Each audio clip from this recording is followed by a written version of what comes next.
I'm Dr. John Gartner. And I'm Dr. Harry Segal. And welcome to another session of Shrinking Trump. John and I have been doing this now for months. This is our 25th show. And we began because we were so concerned that the media was ignoring the clear indications that Donald Trump was beginning to falter cognitively. That is, we were seeing early signs of dementia. That, along with his severe personality disorder, that John and others had been pointing out since 2016. Well, when we began, the media was ignoring these obvious signs. There were very few clinicians who were willing to say so. And the public was ignorant of these concerns. Well, it's been an amazing 6 months, John, because what we found now is that Trump's cognitive decline, along with his malignant narcissism, is now becoming something that is publicly discussed. And it's been a remarkable journey. What do you think, John? Well, Anthony Scaramucci in a tweet said he was expecting an October surprise. He wasn't expecting it to be Trump's cognitive decline. When we first started talking about Trump having dementia and making that diagnostic, giving that diagnostic impression, we couldn't confirm it for sure without the right test, but showing all the evidence, we made 3 predictions. If he had dementia, he would continue to get worse. And that's why I always used to say, look at Donald Trump right now, because that's the best Donald Trump you're ever going to see. Mm-hmm. Number 2, his rate of deterioration would accelerate. And number 3, at some point, he would fall off a cognitive cliff and really be completely incapacitated, because that's the normal progress of the illness. I don't know if he's fallen off the definitive cognitive cliff, but he's certainly fallen off a cliff. We have seen so much dramatic deterioration, Harry, yes, over the course of these 25 shows. We notice it now from week to week. And what we're going to go over today is actually, even with all that, quite shocking.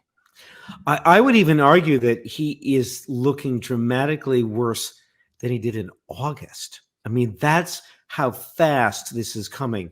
And this is not, left-wing media clips and deep fakes.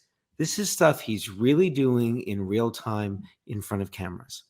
Right. Well, let's go through some of his appearances today. So his appearance at the Oaks Town Hall is going to become something of legend, I believe.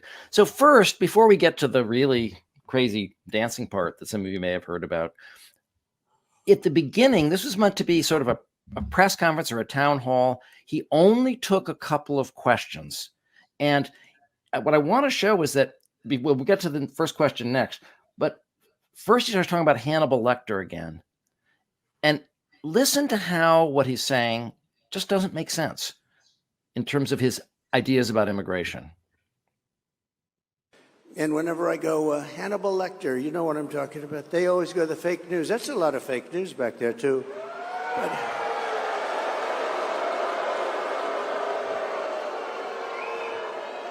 they always mention, it's a way of demeaning. They just say, Hannibal Lecter, why would he mention? Well, you know why? Because he was a sick puppy. And we have sick puppies coming into our country.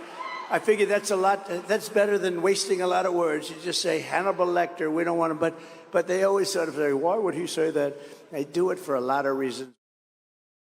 See, it's better than wasting a lot of words. He's having problem using words to communicate ideas and to understand ideas. And so Hannibal Lecter, he says, kids, he was a sick puppy, and that's a shorthand way of talking about the sick people that are coming into our country. Well, that doesn't make any sense. He keeps trying to normalize it, right? Because he said it in one crazy moment, and now he keeps trying to normalize it so we'll get used to it. But it doesn't make sense. If there's a fictional character who is mentally ill, that has nothing to do with the alleged criminal tendencies of the immigrants that are coming into this country. There's just no connection between them. And I think that one thing that we've been noticing, we talked about it last week, and we're going to continue to look for it, is that Trump is on some level aware that he's slipping. And he's trying to cover for it while denying that it's happening.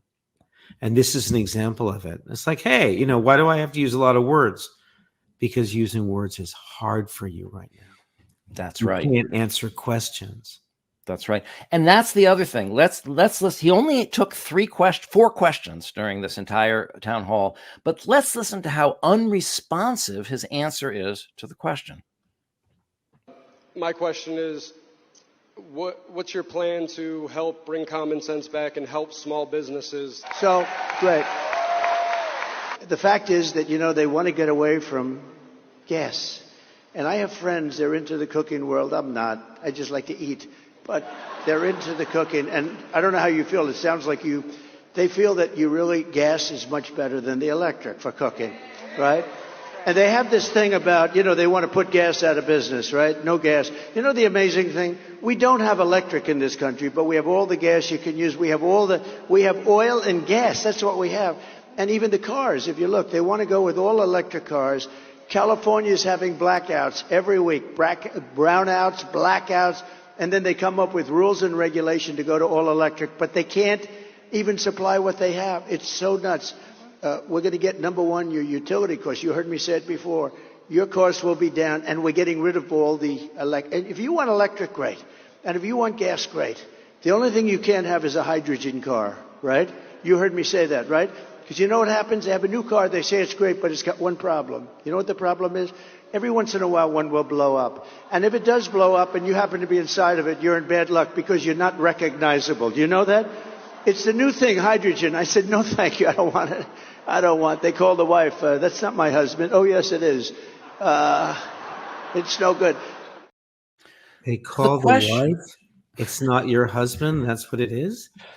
Oh, because he has this thing about hydrogen cars explode so dramatically that they can't even recognize the remains of because he was against everything green and electric, but then Elon Musk started to contribute to his campaign tens of millions of dollars. So now he's for electric cars too, but hydrogen cars are now the new bugaboo and they blow up.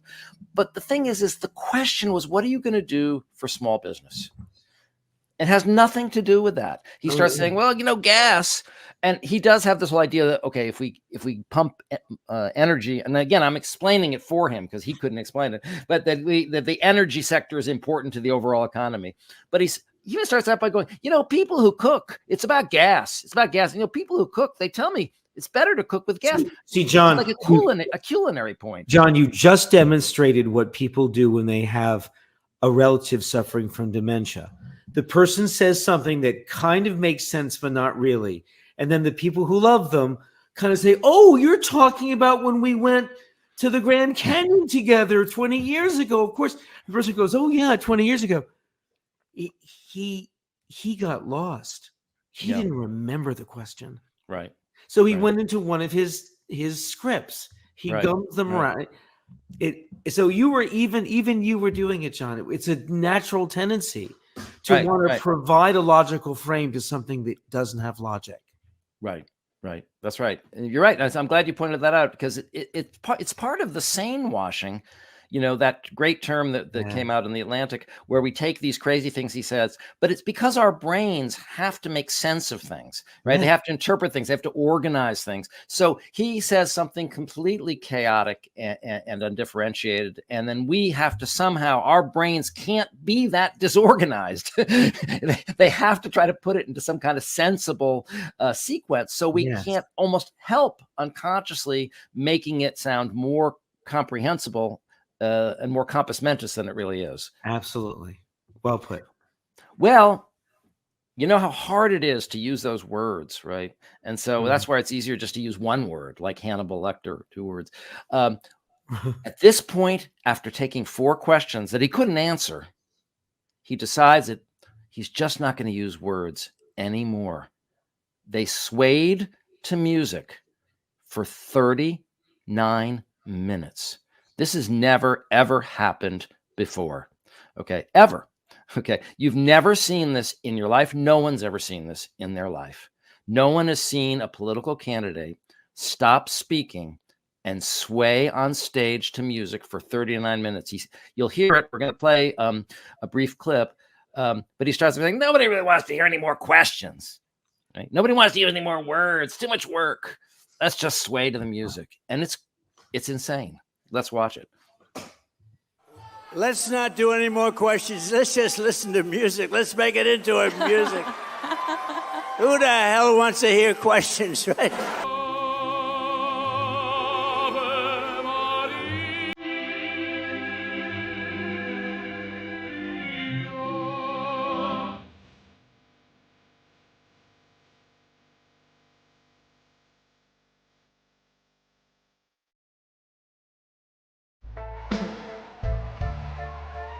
This is a man's world. How about this?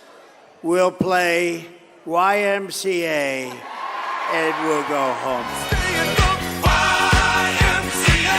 It's fun to stay at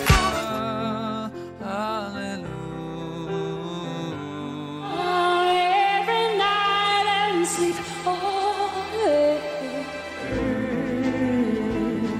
Look away, Dixieland.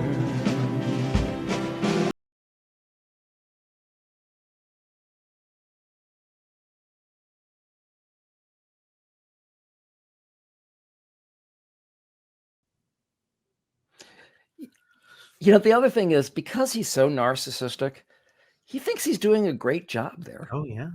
He's like smiling sort of happily, dancing to the music. Like, he's not embarrassed by this at all. This is groovy because all I'm doing is just swaying stupidly for 39 minutes, but I do it so well because you all love me and you all think it's so great. And, Christy Nome, it couldn't happen to a better person. That she had to stand there and pretend that she liked it. Yeah. And she's a despicable human being. And I'm glad she had to sit there and be his Vanna White for 39 minutes. You mentioned that Nicole Wallace showed the entire 39 minutes, right, on her show. You put it in the corner of the screen so you could see how long it was. Because you really don't get they did cut to like 12 different songs in that supercut. So you do get a feeling for how this just went on and on and on. And if you see a longer version, there's a guy in a green shirt. You can tell he's right behind Trump and he's thinking like, I got to get the hell out of here. He's like looking at his watch. He's talking to the guy like, is this really happening next to him? And then finally they cut to one of the other songs. He's gone. He's not there. He found a way to get out. But speaking about reactions, Nicole Wallace had him in the corner. I want to show you another version of that 39 minutes. It's actually a different supercut, but in the corner, you'll see Chris Hayes reacting in real time. And he really looks like he might need to be administered oxygen at one point. He's laughing so much. Let's not do any more questions. Let's just listen to music. Let's make it into a music. Who the hell wants to hear questions, right? Well, sir, do you want to play your song and then greet a few people, or do you want to? Well, you had said you wanted to close with a specific song. Okay, let's do a couple of more fast questions. So, Justin, how about a couple of really beauties? Let me hear that music, please.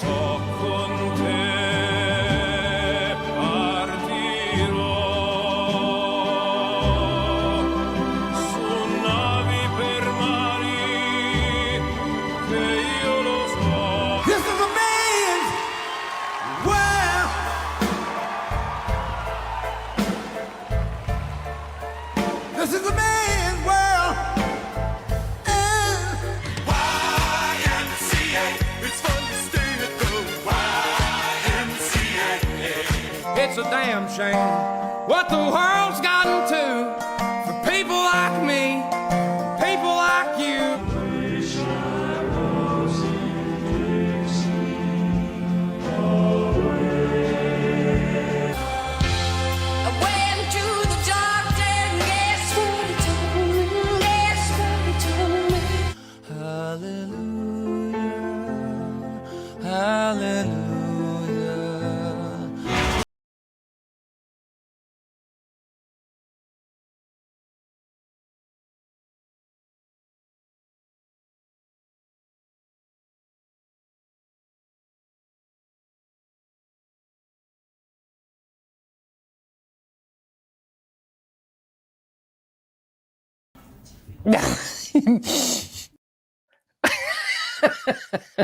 Yes, folks, it's okay to laugh here.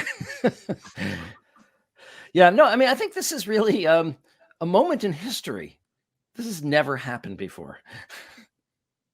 And he's standing around like Mussolini, like he's listening to the opera and standing as if that's all he has to do. That's all he has to do. That's all he has That's the point. That's the thing about dictators, right? They can be insane. They can be whatever. They just have to stand up on the balcony, right, and lead, be a figurehead, right? Raise their hands and smile. That's one of the problems with authoritarian leadership. Yeah, he's actually showing a kind of freedom of dementia. He's got the freedom. Okay, so I can't answer questions. Let's just hear music. I mean, they'll love me anyway. Exactly. Well, again, we've been talking about how the Kamala campaign is really on this. Let's hear what Biden had to say at a Kamala rally about the dancing. Let me tell you something. You can't be pro-insurrection and pro-American. If you can't announce January 6th, you have no business being president. And look, Trump hasn't changed. I would argue he's gotten worse. Clearly, he lost the election in 2020. He snapped. No, I mean it. He become unhinged. Look at his rallies. Last night, his rallies stopped taking questions because someone got hurt. And guess what? He stood on the stage for 30 minutes and danced. I'm serious. What's wrong with this guy? I'm glad they're mentioning it. I'm glad they're putting a spotlight on it. And they've been doing it consistently. They've been pointing out his cognitive dysfunction. And I would argue it's working. I do too. It's pushing back against his dominating the news cycles for 2 weeks. And that's where Kamala began to lose some ground. And now they're pushing back. And so the media, the news cycle is about how crazy he is, instead of him saying crazy things. Right. And Tim Walz also comments on the dancing, but of course, because he's Tim Walz, he's a little nicer. To talk about this, we need to go out to people and say, what do you stand for? Because right now, I don't know, Donald Trump's dancing to YMCA. I think I'll vote for him. Hell no. Hell no. Kamala Harris is out there putting a plan to make sure that wealth stays in communities. New farmers get on the land, that we open trade routes for folks, that we're helping healthcare, that we're keeping rural access hospitals open. Well, maybe dancing to YMCA really isn't enough to be president. I hope not. Especially the way he does it.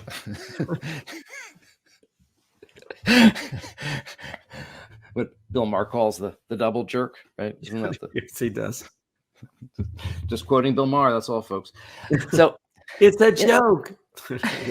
So in this next clip, I think this is the most frank expression of complete thought disorder that we've ever seen in Donald Trump. Yeah, we have to talk about this one. We really have to talk about this one. I know we sort of show these reels where he's kind of incomprehensible and we make fun of them and we move on. This is a moment of unimpeachable, frank, complete thought disorder. Let's look at this clip. You may have heard it before, but let's look at it again. Then all of a sudden you hear that they're leaving Milwaukee or they're leaving wherever they may be located. It's very sad to see it. And it's so simple. I mean, this isn't like Elon with his rocket ships that land within 12 inches on the moon where they wanted to land. Or he gets the engines back. That was the first I realized. I said, who the hell did that? I saw engines about 3-4 years ago. These things were coming, cylinders, no wings, no nothing. And they're coming down very slowly, landing on a raft in the middle of the ocean someplace with a circle. Boom. Reminded me of the Biden circles that he used to have, right? He'd have 8 circles and he couldn't fill them up. But then I heard he beat us with the popular vote. I don't know. Couldn't fill up the 8 circles. I always loved those circles. They were so beautiful. They were so beautiful to look at. In fact, the person that did them, that was the best thing about the level of that circle was great. But they couldn't get people, so they used to have the press stand in those circles because they couldn't get the people. Then I heard we lost. Oh, we lost. No, we're never going to let that happen again. but we've been abused by other countries. We've been abused by our own politicians, really more than other countries. See, Harry, even here, if I try to fill in all the gaps, right, to make it make some kind of sense, I can't. There's no way to make sense of this thing about the circles. And people have asked, they've actually asked, no one can come up with an explanation for what he's talking about. Now, listen, we've talked for a long time on this show that Americans are fascinated by mental illness. They have shows about serial killers, and we love all these diagnoses that are fads, but we have very little understanding as a culture about what mental illness really is. So my students will sometimes refer to their friends as being psychotic, by which they mean strange or anxious or nervous or something like that. Psychosis, psychotic thinking, is when someone cannot distinguish internal reality from external reality. So someone, for example, suffering from schizophrenia may hear voices in her head and won't realize that the voices in her head are not real, but that are simply thoughts. And so there's no difference between internal and external reality. When people suffer from severe dementia, they begin to exhibit psychotic thinking. That is, they begin to talk in ways that suggest that they don't know the difference between what's inside and outside. This is the first time I've seen Trump demonstrate psychotic thinking. It's a thought disorder which is blatant.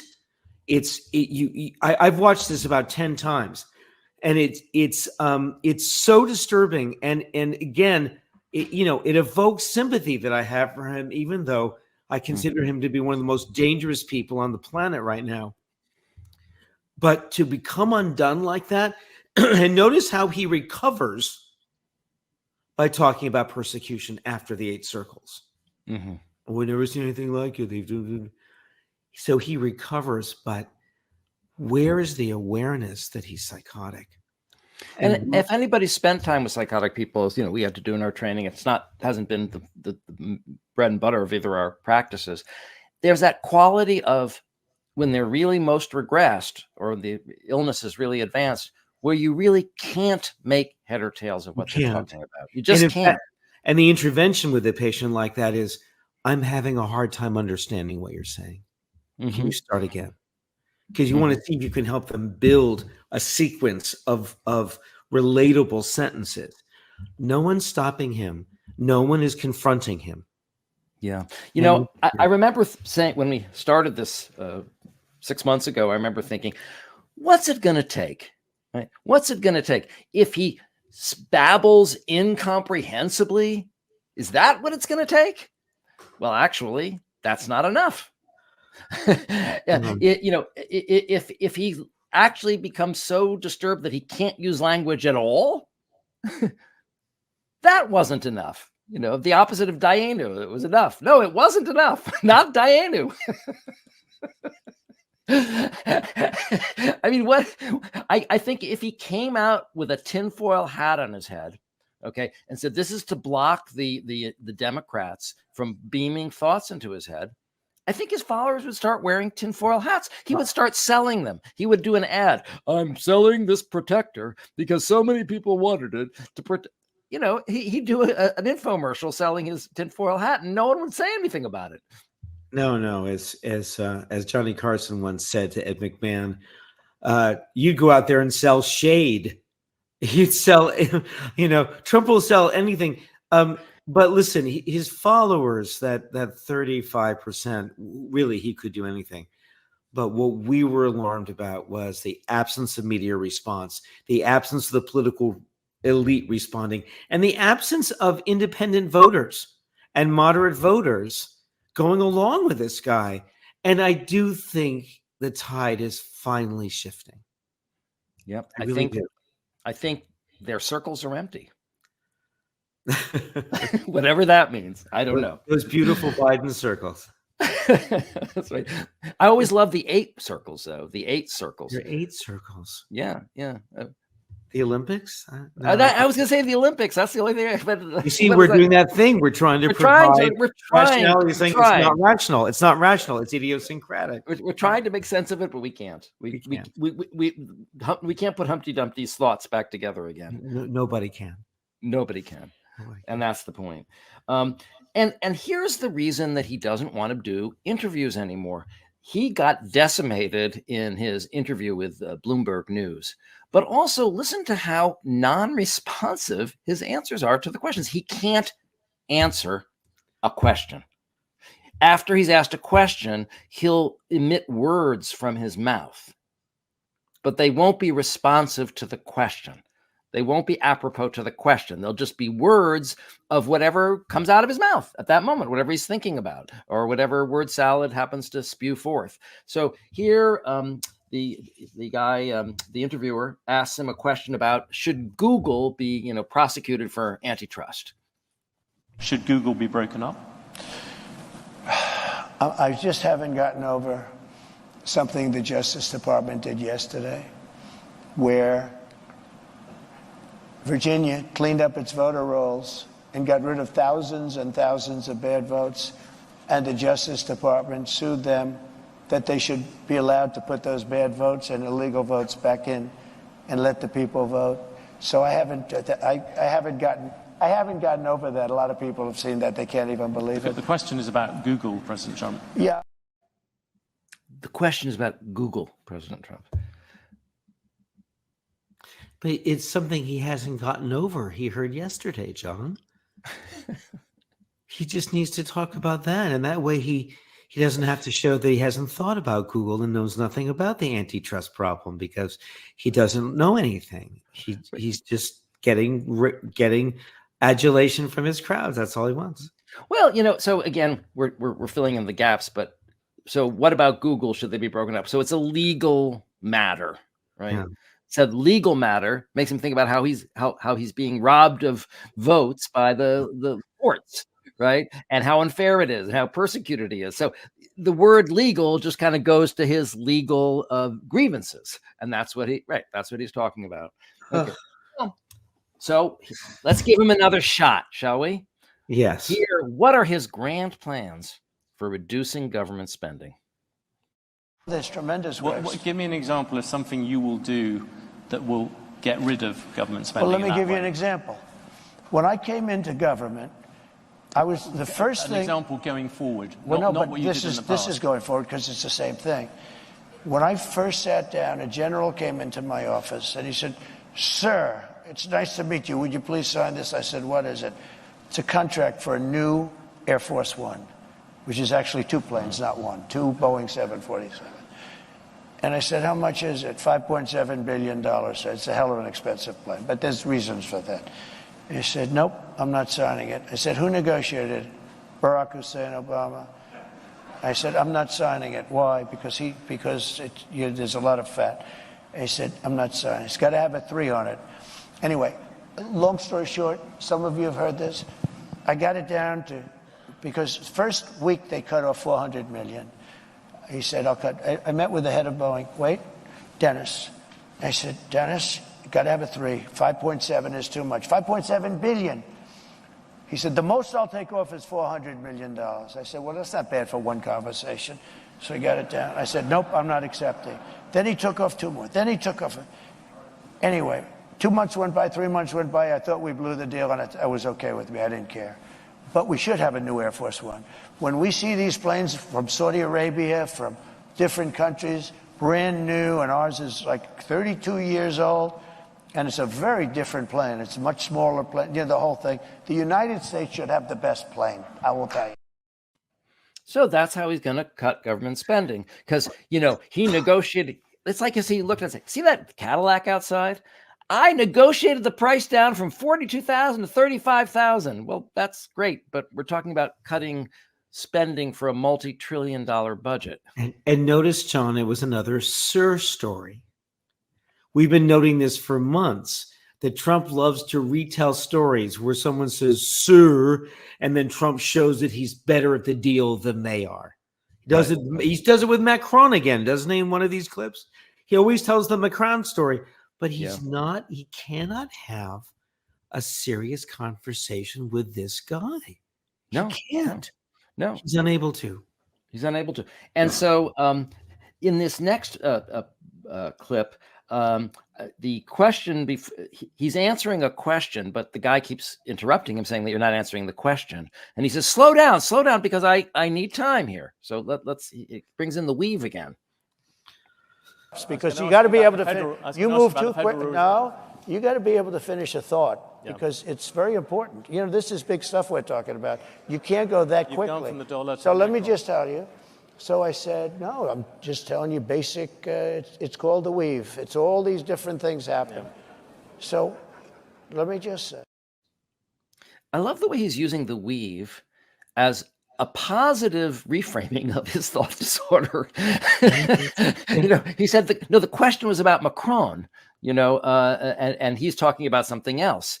But he's always covering up and rationalizing his disorder, and that way he hides it from himself too.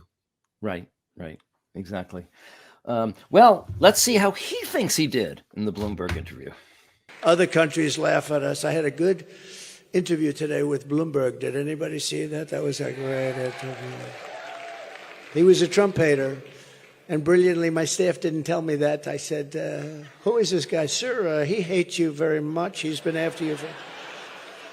So they got me all started before I went up, but it was a great interview. And I think it really showed the plan that we have, because he was unable to dispute it. We're going to bring so many companies back into our country. And a lot of them are going to be based right here, right in the great state of Georgia. There's going to be a lot. Well, Harry, he did say one thing that's true, that the Bloomberg moderator was not able to dispute his policies. And do you know why? Because he was not able to understand them, because he didn't really state any policies. Right. No, look at the fabrication. He just made it all up in that rally. He'll say anything. Right. So speaking of saying anything, and speaking of his awareness of his cognitive decline, of course, then what he needs to do is project that, right, onto Kamala. So here's his attempt to project his cognitive decline onto Kamala. So, interesting thing about the 60 Minutes interview, I'll say this before I read this, he dropped out of the 60 Minutes interview, something that hasn't been done in 50 years, because he knew he couldn't do it. And of course, Kamala killed the interview. She did fantastically. So Trump has to somehow make it sound like she didn't. I believe it's very important that Kamala Harris pass a test on cognitive stamina and agility. Her actions have led many to believe that there could be something very wrong with her. Even 60 Minutes and CBS, in order to protect Lion Kamala, illegally and unscrupulously replaced an answer she had given, which was totally, quote, bonkers, with another answer that had nothing to do with the question asked. Also, she is slow and lethargic in answering even the easiest of questions. We just went through almost 4 years of that. We shouldn't have to do it again. He's talking about himself, right? Of course he is. Everything aspect in that tweet is a description of Donald Trump. And just to quote John Heilemann again, everything he says is confession or projection. And there it was. Yeah, I think you can quote him every day of the week, because it's always true. It's a very important principle to keep in mind. When you're trying to translate the Trump to reality dictionary, okay, just turn it upside down. Just change the pronouns. Every time he says you, write I. Right. I mean, he calls her Lion Kamala, but who's the person who lies compulsively all the time? Exactly. And here he is again on the stump, talking about how, Kamala can't talk. 2 days, Mr. Congressman. 32, she goes, and the election will be in 32 days. 32 days. The teleprompter crashed. 32 days. She kept going. I would have loved to, it kicked back in. It's called a kickback. Like some people know a lot about a kickback. It's called a kickback. They know in this administration. But no, it's a kickback. It kicks back in, and it did. He knows all about kickbacks. Yeah. So again, he's just lying. He's just projecting. And speaking about saying that she can't talk, every week we have our paraphasias of the week, just to remind you folks that he can't get through a week without evidencing this symptom of dementia. So he was in Arizona, and Harry, I don't know if you knew this, but scholars have found that there is a lost tribe in Arizona. Oh, yes? The Azerasians. The Azerasians. Yes. It's a lost tribe in Arizona, and let's hear about them. Thank you, Tanya. Oh, beautiful. You look great. Thank you, darling. Also, we have many Azerasians in our room. We have some incredible people in our room. We have so many that we just can't. But we have some people. We have some people in our room that I'm not going to mention and they fully understand why, because I don't have time. But Robert O'Brien, I'm mentioning because he's the one that got the 300 plus people. So Robert O'Brien, please stand up. Thank you. Well, at least I'm glad the Azerasian Americans are finally getting recognition.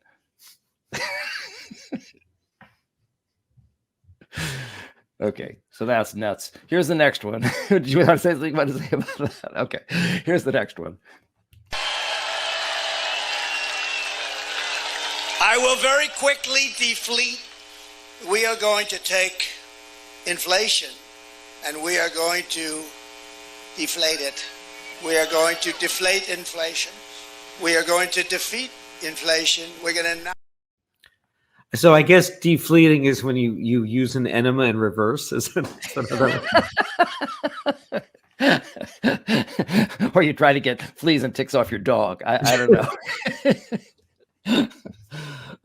All right, so that's just those paraphrases of the week. One of the series, I guess, that we've been doing, this will be the third one, talking about metrics, okay, and looking at metrics that I think are showing a very optimistic picture of the election that you're not really hearing about on the mainstream media, that, as we've said, just wants a horse race, just wants it to be tied. So all of the things that we've been talking about up till today have been about polls, right? And we've been talking about breaking it down, showing how women are flocking to him and all the different demographic trends. Today, we're going to talk about votes. Not poll numbers, but numbers of people who are voting at the polls, and that's the only dependent variable that really counts. So early voting has started in many states. So let's take a look at what the statistics look like. So in Pennsylvania, early votes, 285,000 Democrats have voted, but 95,000 Republicans have voted. In other words, in Pennsylvania, Democrats are outvoting Republicans so far 3-1. Now, they may vote more on election day. We know that's their tradition. But these early signs, I think, are telling us something about people's enthusiasm to vote, their motivation to vote. If you're really, really driven to do something, you do it right away. Let's look in Michigan.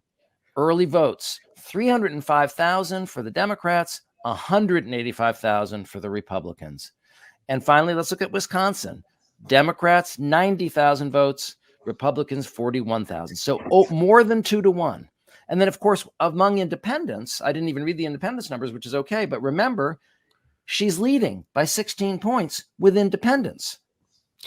John, this is an instance of the old political axiom, which is if a race is tied, the race will be won by the people with the best ground game. And remember that Trump is outsourcing ground game work to their PACs, whereas Biden had been working for years to build it.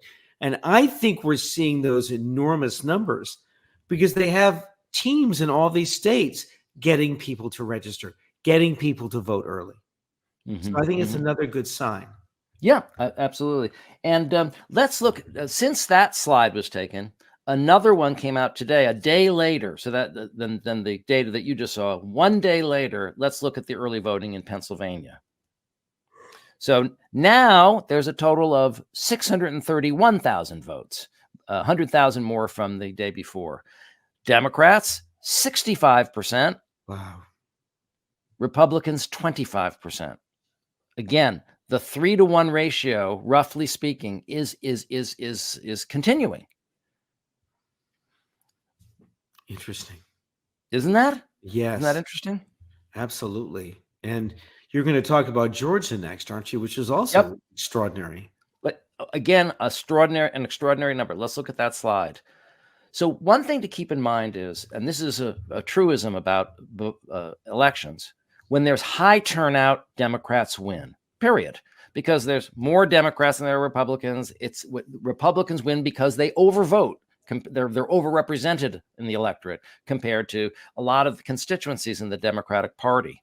What we're seeing here is, here's an update from the Georgia Secretary of State. Update. Georgia voters have surpassed all daily records for any day of early voting in 2022. We've had 234 voters as of 3:30 p.m. Our county election directors are outstanding, and Georgia voters are energized. And the person commenting on the tweet says Georgia voters smashed the old record turnout for the first day of early voting. The old record, according to the Georgia Recorder, was 136,000 first day votes in 2020. In other words, we've doubled the record. That's remarkable. We've lapped the record. If Great. that many people are voting in Georgia, we will win Georgia. It's that simple. We're going to find out if it holds, but it certainly looks good. And lastly, I said I was looking at votes. I'm going to look at one more polling number because I think it's that important. When Biden was running against Trump, there was a 30% advantage for Trump. Actually, I'm sorry, this got cut off, so you can't see the question. I'll have to read the question because it got cut off. The question was, who is more cognitively competent, cognitively fit, to be president? Well, people by 30% thought Trump was more cognitively fit than Biden. This is actually one of the things that got me back into this commentary game. But now look in September, Harris is 20 points above Trump on cognitive fitness to be president. That is a 50, folks, a 50-point swing. Why am I highlighting this particular question other than the big statistical discrepancy? Because as we're going to hear from our guest today, Dr. Drew Westen, who's written, I think, the seminal book about politics that all Democrat strategists need to read, The Political Brain, people make a fundamental voting decision at a very visceral and primitive level. Who is stronger? Who is fit? Who is dominant? Because that will be the person who keeps me safe. Okay. And so the person who is perceived as more fit and dominant wins, whether they're good or bad. As Bill Clinton used to like to say, voters like strong and wrong better than right and weak. And so when it was Trump against Biden, he was strong and wrong, and Biden was right and was perceived as weak. And we were going to lose the election. Okay.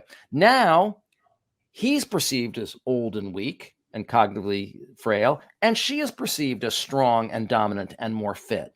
And so there's one test essentially for president. It is who is more dominant and fit at an unconscious, visceral, simian level. That's how we make the decision. And Dr. Westen will explain this to us when we interview him. But that's why I'm highlighting that particular statistic. No, it should work out for her. I'll feel better when it happens. I know. We all will. Robert Reich said brilliantly this week that when asked about Kamala's chances, he said he was nauseously optimistic. That's fantastic. It's a great phrase. Nauseously optimistic. Well, we've made a commitment to covering Kamala as well. You have some clips you want to show us, but what I want to show is that Kamala is doing a fantastic job of punching back at the bully and highlighting his cognitive decline and his unfitness. We're talking about her being more fit. She is really making the case that he is unfit. And he's not, but here's the thing, North Carolina, and he's not being transparent with the voters. He's not being transparent. So check this out. He refuses to release his medical records. I've done it. Every other presidential candidate in modern era has done it. He is unwilling to do a 60 Minutes interview. Like every other major party candidate has done for more than half a century. He is unwilling to meet for a second debate.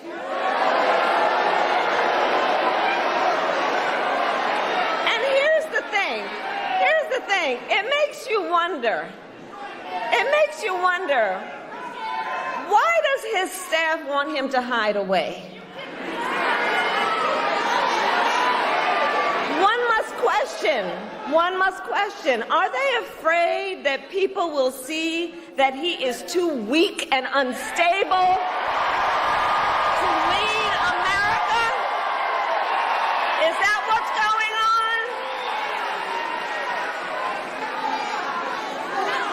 So, folks, for these reasons and so many more, it is time to turn the page.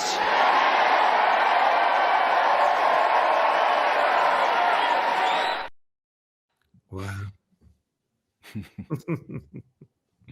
Yep, that's what's going on, Kamala. He's too weak and unstable. Too weak and unstable. Brilliant. Brilliant.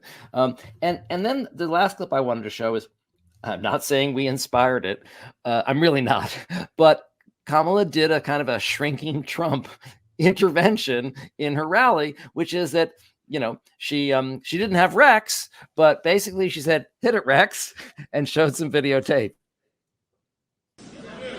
He is someone who will stop at nothing to claim power for himself.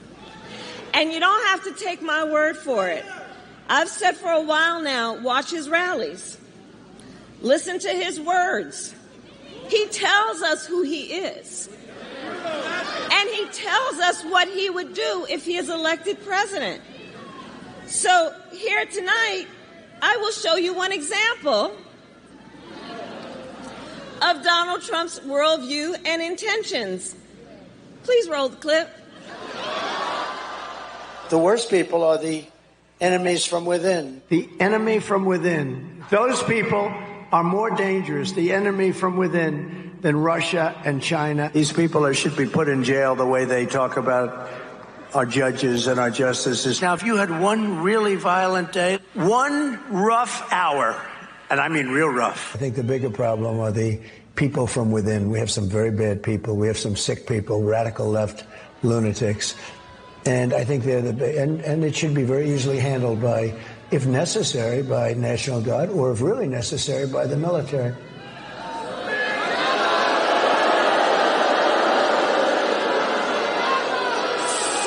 So you heard his words. You heard his words coming from him. He's talking about the enemy within Pennsylvania. He's talking about the enemy within our country, Pennsylvania. He's talking about that he considers anyone who doesn't support him or who will not bend to his will an enemy of our country. Donald Trump is increasingly unstable and unhinged.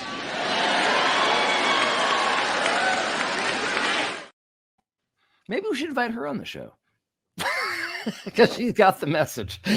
Yeah. She can bring her own reel of Trump's phonemic paraphrase. There you go. That's right.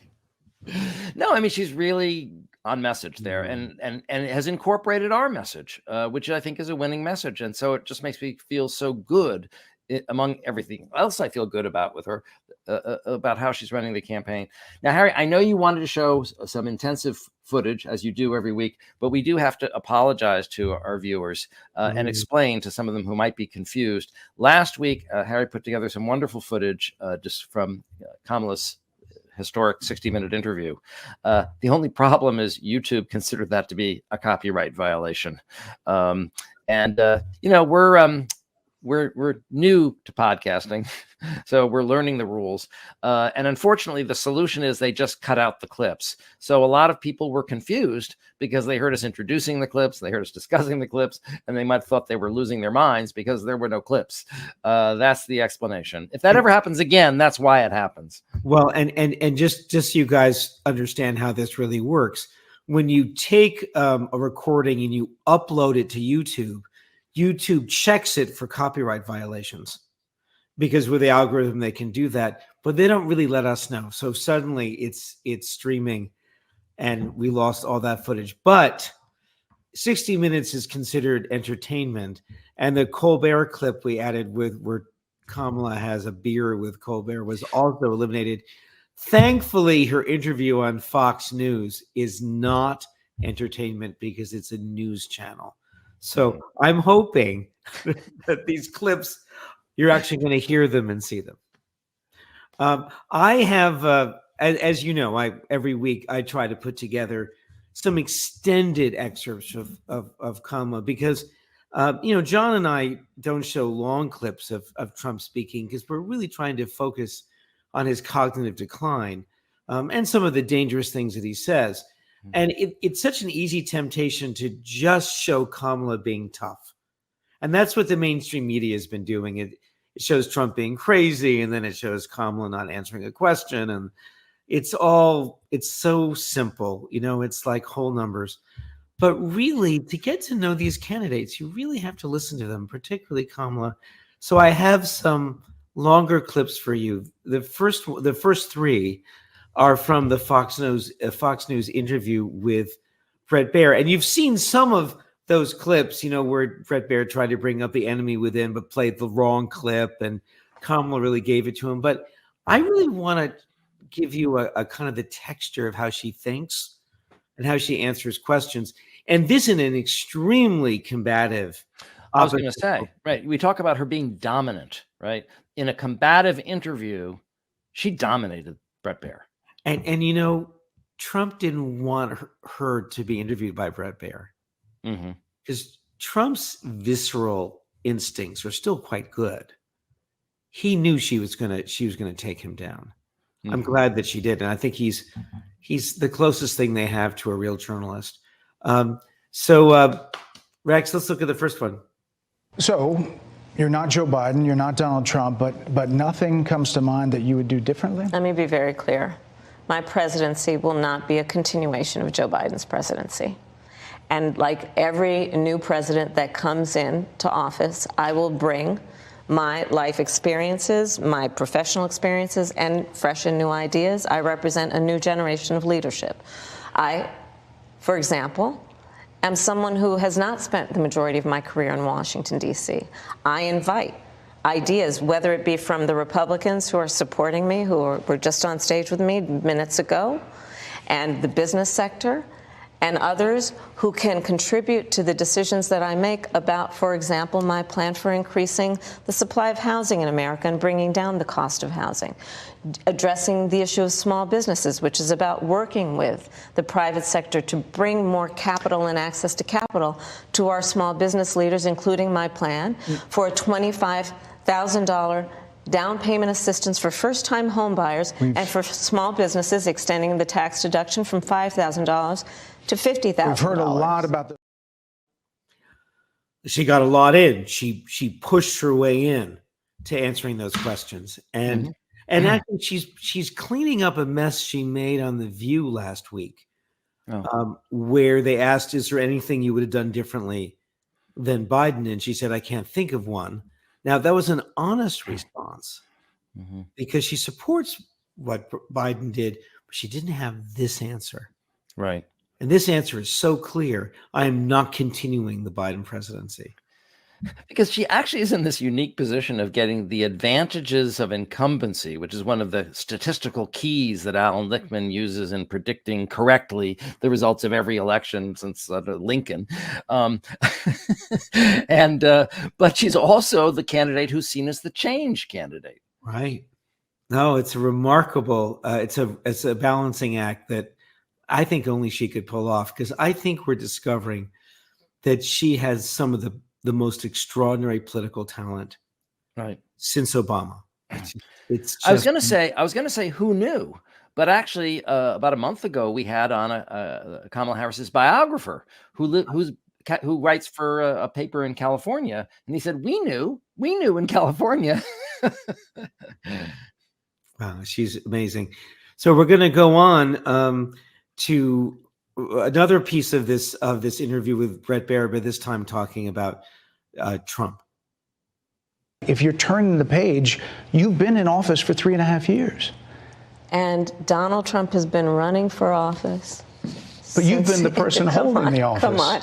Madam You Vice and I President. both know what I'm talking about. You and I both know what I'm talking about. I actually don't. What are you talking about? What I'm talking about is that over the last decade, But people you're the have lever become. of power. But listen, over the last decade, it is clear to me, and certainly the Republicans who are on stage with me, the former chief of staff to the president, Donald Trump, former defense secretaries, national security advisor, and his vice president. One, that he is unfit to serve, that he is unstable, that he is dangerous, and that people are exhausted with someone who professes to be a leader who spends full time demeaning and engaging in personal grievances and it being about him Madam instead Vice of President, the American people. if People that's the are case, tired of that. If that's the case. Yeah. Well, I love the fact that she interrupts. You know, I've been criticized on this show for interrupting you, but I'm not running for president. And you know, really, it's a sign of dominance. It's like she's not going to let Bret Baier dominate her or frame the question the way he wants to frame it. And I don't let you dominate me either. I don't. You know, I always get to say what I want to say. Yeah, you weren't the one complaining. It was the people listening who were complaining. I know they're protecting me. But, I know. But what I love the most about this, the best thing in this, when she says, "Come on, Bret, you and I know, we know." He goes, "I don't really know." She just pulled out of. She says, "Come on." Look, it was a perfect reversal, because he's sort of trying to say, oh, you know, you've been in the administration for 4 years, you know, blame her for everything that didn't go right, or, you know, what seemed like the first question. And she flips it, and I said, come on, this is about Donald Trump being unfit, you know, and being, so she just flips it. And part of it is because she's not going to let him interrupt her. He's not going to let him control the direction of the conversation. And that's one of the things that actually is one of Trump's superpowers. You know, he really de-skills interviewers by just interrupting them and flooding the zone. And I don't want to say she took a page from his book, but the point is she shows she can do that too. But John, and what we saw in the Bloomberg interviews, he can't do it anymore. He can't do it anymore. I watched him tie people up in knots 4 years ago, 8 years ago. No more. And that's what's happening. He's crumbling in front of us. And she's using that, even pushing Bret Baier to acknowledge that this is an extremely diminished and troubled person that she's running against. All right, last one from the interview. Check this out. Let me ask you this, Madam Vice President. You call Donald Trump. The significance of that. You call Donald Trump. He's misguided. You say now he's unstable. He is unstable, Brett. He's not well. You say he's mentally not stable. He's not stable. Let me ask you this. You told many interviewers that Joe Biden was on his game, that ran around circles on his staff. When did you first notice that President Biden's mental faculties appeared diminished? Joe Biden, I have watched from the Oval Office to the Situation Room, and he has the judgment and the experience to do exactly what he has done in making very important decisions on behalf of the American people. There were no concerns raised? Brett, Joe Biden is not on the ballot. I understand. And Donald Trump but is. You talked about it. And Donald Trump After George Clooney said within a few minutes of talking to President Biden at a fundraiser that he thought this was not the same Joe Biden that we saw on the debate stage. Donald Trump is on the ballot. I understand. You met with him at least once a week for 3.5 years. You didn't have any concerns? I think the American people have a concern about Donald Trump, which is why the people who know him best, including leaders of our national security community, have all spoken out. Even people who worked for him in the Oval Office, worked with him in the Situation Room, and have said he is unfit and dangerous and should never be president of the United States again, including his former vice president, which is why the job was open for him to choose another running mate. So that is a fact. That is a fact. Wow. You know what I noticed this time? When she's persuading, because that's what a prosecutor does, she makes intense eye contact. I think Brett Baer was trying not to make that eye contact. Interesting, good point. And she leans forward and then was making her case like that and looking at him. A much more dominant position. But also, yes, dominant, but also insisting that he see things her way. That's why she's making contact. Come on, Brett. We know. Right. Yeah. I just think it's remarkable. She's so good. And we said this last week, but who knew that she would come into her own at the exact right moment for history? All right. I just want to say one more thing, because again, Brett Baer is insistent on I remember my father was a lawyer, said, you don't want to answer the question, have you stopped beating your wife yet? Because whatever answer you give, you're incriminating yourself, right? Right. And that's what Brett Baer. So when did you notice that Biden was cognitively declining? Right. Yeah. But George Clooney said when he talked to him that he was cognitively declining, and she just goes, "Look, Brett, he's not on the ballot. He did a great job, but he's not on the ballot. But you know what people do have a concern about is Trump's mental competence, because he is on the ballot." And I mean, she just flipped it. You want to know who's declining? It's like that. No. It's and look, you got to give Brett Baer kudos. He tried. He tried to be tough. It would have been better if he had just tried to be fair. Her. But there you go. All right. The next. Now you notice how she kept mentioning Republicans who just were standing with her. Well, she did something really rather remarkable, and I think, which may get her in a little bit of trouble with the very progressive left of the Democratic Party, which was she had a huge meeting, a rally with 100 Republican leaders, including Bill Kristol, who's in the frame, and she called this the country over party. And in this, the whole speech is about how she intends to bring the country together, to encourage and really bring about consensus building between Democrats and Republicans. And it's inspiring. And the clips I wanted to show you, because they show her rhetorical power. In the first one, the one we're about to see, she talks about what it was like to be on the Senate Foreign Affairs Committee, or was it Intelligence Committee, and she brings in details that makes it realistic. Let's play this one, Rex. For America to be the world's strongest democracy, we must have a healthy two-party system. Because it is when we have a healthy two-party system that leaders are then required to debate the merits of policy and to work, yes, across the aisle, regularly and routinely to get things done. And I have experienced firsthand how important and rewarding that kind of bipartisan cooperation can be. So I'll tell you, When I was a United States Senator, I served on the Senate Intelligence Committee. It was actually my favorite committee for a number of reasons, but specifically this. There we dealt with some of the most pressing issues affecting national security. There we would talk about hotspots around the world and what we needed to do to focus on keeping America safe and secure. And to do that, we would review classified information, which required us to meet in a secure room. Adam, you know, it's called a skiff. Okay. When we would go in that room, with all due respect, no cameras were allowed.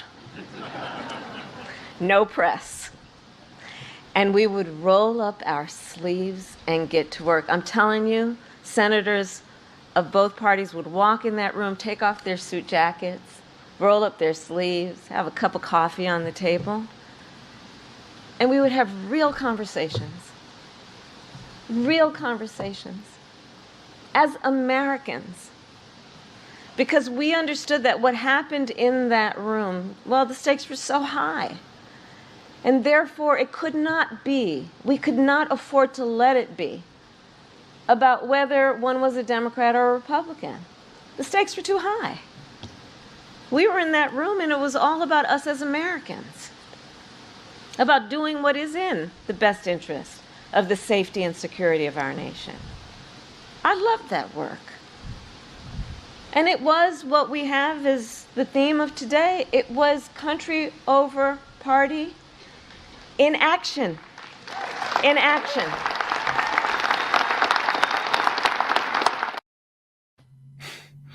Well, Kamala Harris is going to win this election. And the reason she's going to win this election, we talked about last week, she's winning the middle. Okay. People in the middle don't want partisanship. They don't want hyperpartisanship. They want sanity. They want normality. They want politicians who can go into a room and work out a deal and govern. And the beauty of that story, and I know this is probably why you wanted to show it, is it has such detail. It feels like such a genuine lived experience. She's not just saying I'm a bipartisan and I can make deals across the aisle. She's not just she's talking about how she used to really enjoy getting in that room, rolling up their sleeves, having conversation, and you can almost visualize it. And that's what good writers do, right? They create a scene. She's created a scene where anybody who is sane would go, oh yeah, right. That's how government's supposed to work. You know, and great leaders, great teachers have to use their real experience in the moment, that authenticity. And when she said, and you can imagine being a senator in a partisan Senate where everything is for show and no one agrees with you because you're on the other side of the aisle, and you get to go in that skiff. And you know what she said that really touched me and was convincing? She said, real conversations. Yeah. Real conversations. Yeah. We got to really do the work of protecting the country. Republican, Democrat, Independent, we're all there. And so she is evoking a kind of collaboration. You're right, John, vividly. And you know what? I made me think this, which John is right. If you can head toward the center, something that reason why Trump didn't get a second term in 2020 was he never tacked to the center. He was unable to. But yes, that's a strategy of winning. But I think Kamala is thinking about what happens if she wins. Mm-hmm. Because if she wins, she may not have a Democratic Senate. She may not have a Democratic House. She'll probably have divided government. And she's already thinking, if I want to get anything done, I have to call everybody into a new era. It has to be like this speech. It has to be like that. So if she can continue that one, and I promise you, I would bet $1 million to anybody that if she wins, when she speaks about this, either right after the election or for the inauguration, this is going to be the theme. She's going to continue the speech we just saw because it's the only chance she has of getting anything done. Right. I'm sorry, By John. the way, I was just going to say, the former lieutenant governor of Georgia was one of the people behind her, just FYI. Yes, I've been watching him. John and I watch everything. It's kind of crazy. All right, the last bit from this speech is just the ending where, with all these Republicans, she quotes Ronald Reagan. Very, very purposely, but inspiringly and making it her own. She's not pretending to be Ronald Reagan, who I'm not a big fan of, but she was using it in order to create this idea of a collaborating American political system. So listen to her end the speech. Because we love our country. We love our country.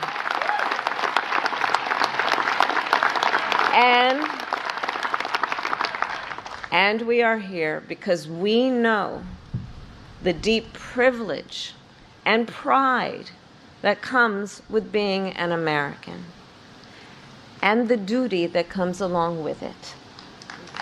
And the duty that comes along with it. Imperfect though we may be, America is still that shining city upon a hill that inspires people around the world. And I do believe it is one of the highest forms of patriotism to fight for the ideals of our country. So,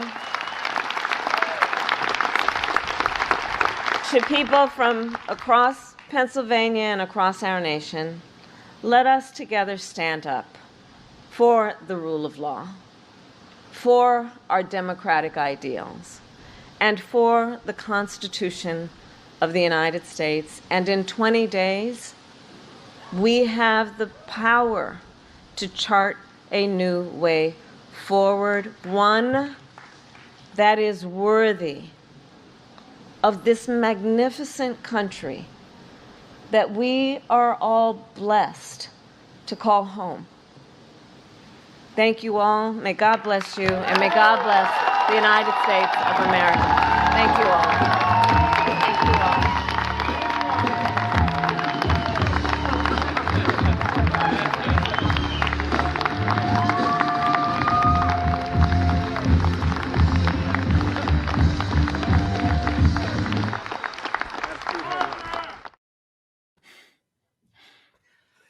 There's one remarkable difference between the city on the hill that Ronald Reagan used to mention, which was calling to an earlier time that notion that America was a shining example by God, like the shining city on the hill.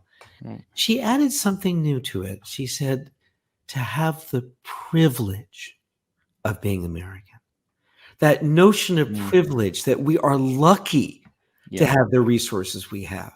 As flawed as we are, as violent as we are, as conflicted as we are, as close to having an autocratic fascist leader as we are, nevertheless, it's a privilege to be in this country.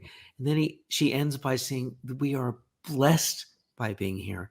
And that's bringing the democratic idea, the left, together with the center to say we are lucky and we need to protect it and expand it. And that's why she's going to win. I think so too. Certainly hope so. I'm so pleased to introduce our guest, Drew Westen, who John has quoted many times on the show from his very influential book, The Political Brain. And I want to give you a very, very brief biography of Drew. Drew Westen graduated from Harvard and went to England, where he did a master's in political theory. And then he came to the University of Michigan to begin a PhD in clinical psychology. Now, that wasn't really enough for Drew to learn a whole new field. So in his second year, he published a book with Oxford Press, an enormous book called Self and Society, Narcissism, Collectivism, and the Development of Morals. It came out in his second year. And as I like to say, at least two other students in his class were hospitalized out of sheer envy. He went on to become a prof at Michigan, where he developed really groundbreaking approaches to validating projective tests, which really made a name for him. And in full disclosure, I was his first doctoral student. So I'm so pleased to have him today. And to go on, when he wrote that book, The Political Brain, it was so successful that he developed a consulting firm called Westen Strategy. So he's been advising political candidates, I believe, since 2008. And he's now emeritus professor of psychology from Emory University. And you'll notice the foreword is written by Bill Clinton on the cover of the book, because he advised the Clintons. Yes, and in fact, I remember him telling me that the first person he shook, whose hand he shook, I think it was in 1996, was Clinton at some party. So he's a remarkable person, a great storyteller, and also a very kind and good teacher. So I'm so glad to welcome Drew to our show. Thank you for that wonderful introduction, Harry. And it's great to see both of you. So one of your students made good. Well, Drew, I have to tell you, I quote you, and Harry alluded to this, almost more than any other psychologist, believe it or not, because I consider myself to be a Westian. Because I always say every great book has one great idea. I'm not saying you don't have other great ideas, but the one great idea that I think is so important in your book is that we make our political decisions with our more primitive parts of our brain. And that a lot of those decisions are fundamental sort of simian decisions about dominance and submission. Who is dominant and who is not dominant? And Bill Clinton, who I know you advised, epitomized this principle very succinctly when he said, voters would rather have someone who is strong and wrong rather than someone who is right and weak. And I think what we've just experienced is we were about to lose the election because we had someone who was strong and wrong, and we had someone who was right and was perceived as weak. And now the tables have been flipped, that she is more dominant and powerful and stronger than him, and he knows it. And the public is starting to perceive her as more dominant. One statistic that we quoted earlier in the show is that when Biden was running, 30% more people thought Trump was cognitively fit to be president than Biden. Now, 20% more of the country feels Kamala is cognitively fit compared to Trump. So it is a 50-point swing on fitness for duty. And one thing, Drew, you may not know because you probably don't obsessively watch all of our episodes, but we've been talking about the early onset of dementia that we've seen in Trump beginning in April, that we saw him begin to fail, to have those phonemic paraphasias too, but also his ideas and his language has become so simplified. And I think it's accelerating so fast that he's now doesn't want to take any questions at all. What's your sense of him over the past 6 months?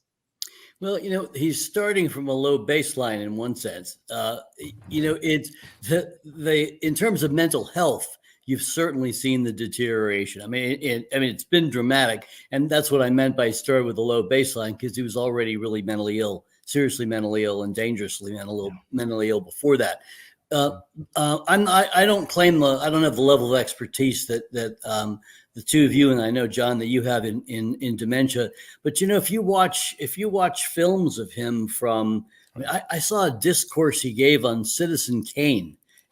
And the idea that he could read a book or watch a movie and actually have an idea about what the movie was about and what was the moral behind the story. I mean, he couldn't describe it as a moral because he's not capable of thinking in terms of right and wrong. But he knew what the moral of the story was about richness and does it buy you happiness, and he can't do that now. That latest that recent episode where he just flipped everything off and started playing Ave Maria was, if Biden had done that, he would have been drummed out months earlier. But it's an amazing double standard, and it's amazing by both the media and by the two parties. I kept wondering, what's it going to take, right, for the media to finally say the emperor has no brain? And I kept thinking, well, if he babbles incoherently, would that do it? Well, apparently not, right? He was talking about circles. We showed that tape, right? It doesn't make any sense. It is complete incomprehensible word salad, okay? Or what if he actually just became completely mute and nonverbal and just swayed on stage for 39 minutes? Would that do it? I keep thinking if he showed up with a tinfoil hat, right, then all the Trump supporters would just start wearing tinfoil hats, and then he would start selling them. It would go along with. I was really surprised he didn't sell little white earmuffs after his. Yeah, right. He missed an opportunity there. He Not did. like It was him. like straight out of the old Monty Python movie, The Life of Brian, where everyone started. He dropped his shoe, the charismatic leader, and so everyone took off their right shoe. It's the same story. Yeah, it's a good example. Yeah, no, it is troubling, and to speak about the media bias on this, which I have found one of the biases I found unbelievably, it's just inexplicable, is when we had COVID, you saw expert after expert after expert, public health experts, infectious disease experts, people talking about the evolution of the spike molecule, all that kind of stuff. And you wouldn't have seen, you wouldn't have seen a political commentator say, well, I really think that little spiky thing is going to move in some different directions and might cause changes. You wouldn't see that because they knew that somebody had expertise in the area of health that they were describing. In this area, even to this day, and even after your documentary on his unfitness came out, they are so reluctant to put experts on television or to have experts on the radio. I mean, the closest they get to an expert is Mary Trump, who never, as I understand it, never practiced after getting her PhD in clinical psychology. George Conway, who's done a good job of spreading the message about malignant narcissism, but I don't teach. I don't go on as a commentator about the distinction between, say, treason and, like, do you have to have a foreign enemy that you're amassing an army for to call it treason? Which actually you don't. I just recently read, but the reason I don't talk about that kind of stuff is because it's out of my area of expertise. Right. They seem to have this idea that their lay understanding of psychological health, mental health, how people work is enough for as expertise. And the point that I think they miss more than anything else is that unless you have seen, not only have the expertise in psychopathology to understand, like you ask about dementia, we shouldn't have Peter Baker from the New York Times, deciding whether or not he's too old or whether he's dementing. He did a great job of presenting, different clips. Times. I thought those were great, but I was waiting for a neurologist or a neuropsychologist to speak and to say, all right, when we put all of this together, does this fit into these categories and diagnostic criteria?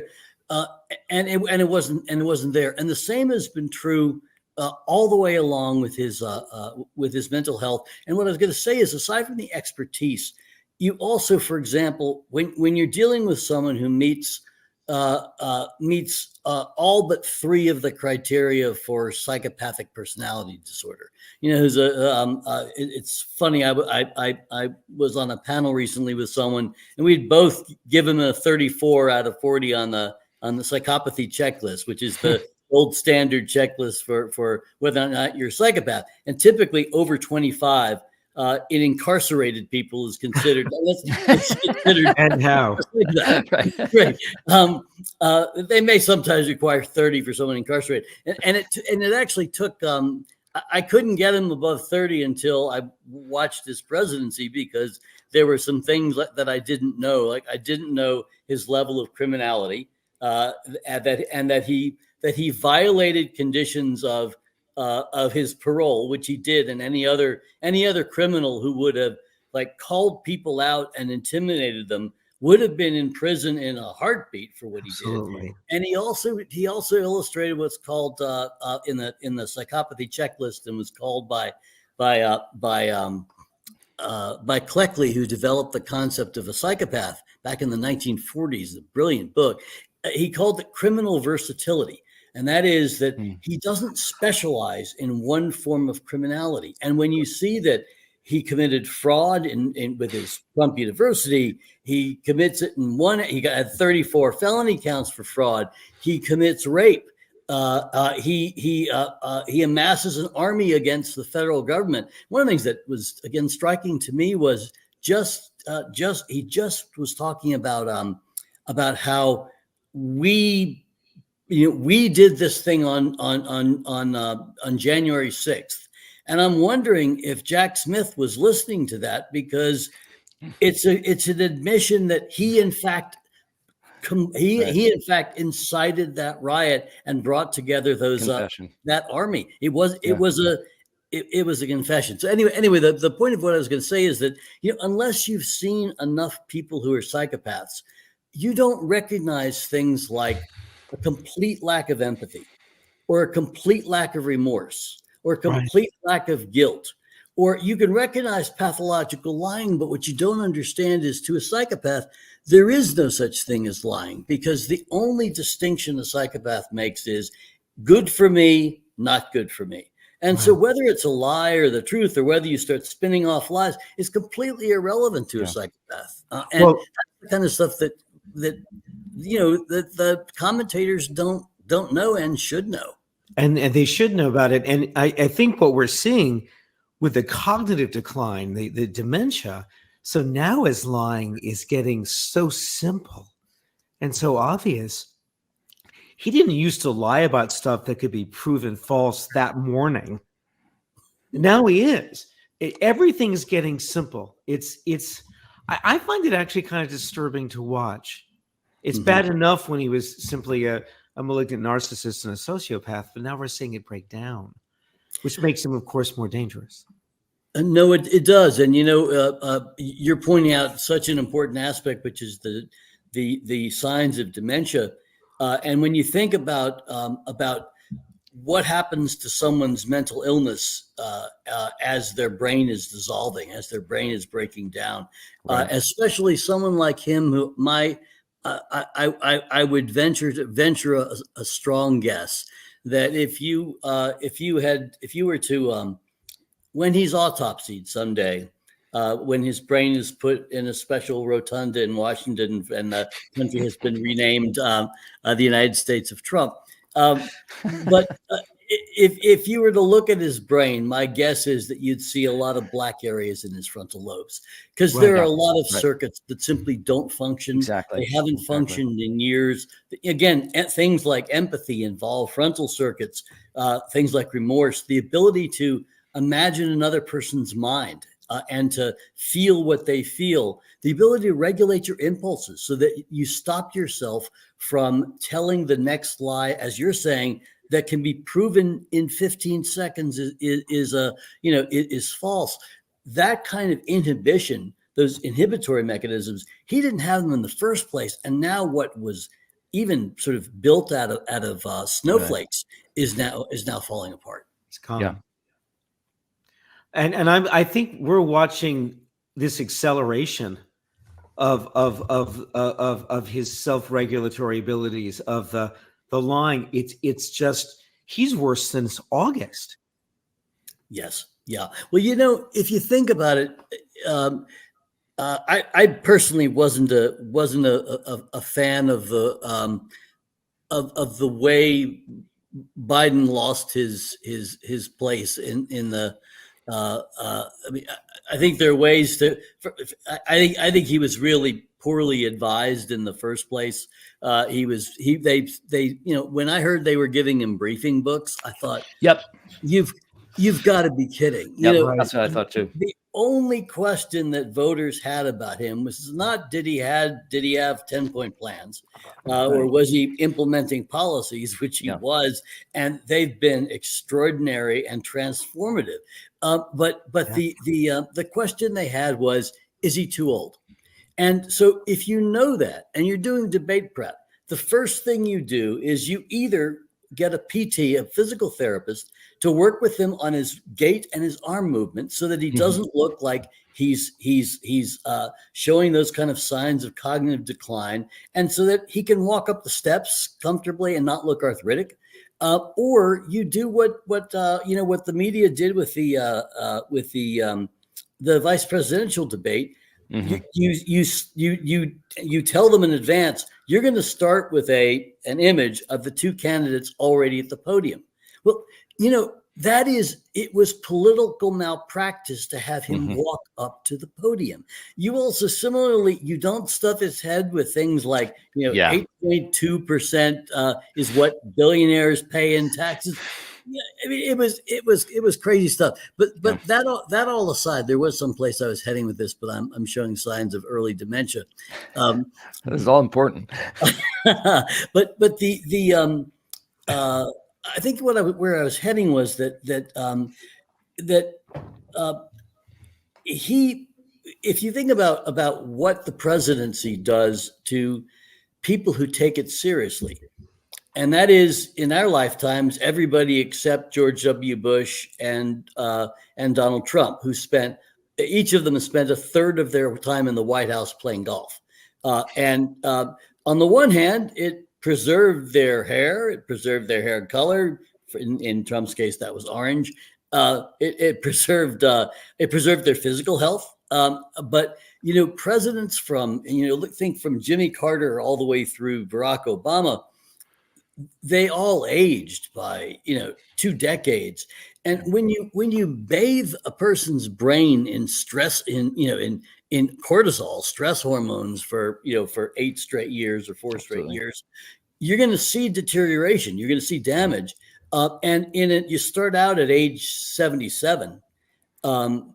It is really, I mean, you think about the stress that man took on and all of the things that he had to handle at the same time. Now you look at Donald Trump, and where I was heading with this was, think about the stress that he has of knowing that if he loses, he goes to prison. And for a guy who all of his eggs are in one basket himself, when you see that your basket will be completely emptied out if you lose, you're gonna be under intense stress, and you're gonna probably see some rapid deterioration of that sort. That's such a good point. We really weren't thinking about Biden coming off of 4 years of being a president and being a very active one. I also think it's important to remember that he was never a good candidate, ever. No. He was a good senator. He could argue, he could form coalitions, but he was always a terrible candidate. And then we see him sort of get lost. By the way, the aging thing, it reminds me of something Bill Maher once said. There was a picture in the Times of Obama a year later with gray hair. Yeah. And Bill Maher's line was, "Poor Obama, even his hair isn't black enough." My father always used to say, "No one escapes the White House without gray hair." Except George W. Bush and Donald Trump, although we don't know what color hair Trump right, exactly. I still don't understand the orange glow. I don't know what he's trying to accomplish with that. Yeah. It feels to me like part and parcel of his serious psychopathology, but I have no idea what the orange means. I mean, there's some meaning to him of that. Whether he thinks he's looking bronze or, maybe he thinks he's Adonis. Well, I think it's some measure of youth and vigor, and I think it's some attempt to project that. It really was a tale of 2 debates, and I think about you when I'm ever watching a debate, because you're looking for that moment of who's going to be dominant in this debate, right? And so I agree with you. I was incensed with rage at how they prepared him for that debate. I took it personally. I started naming names. I was naming Ron Klain, Jennifer Plummer. I was, because I was saying, for what they said, he was briefed by 17 policy experts.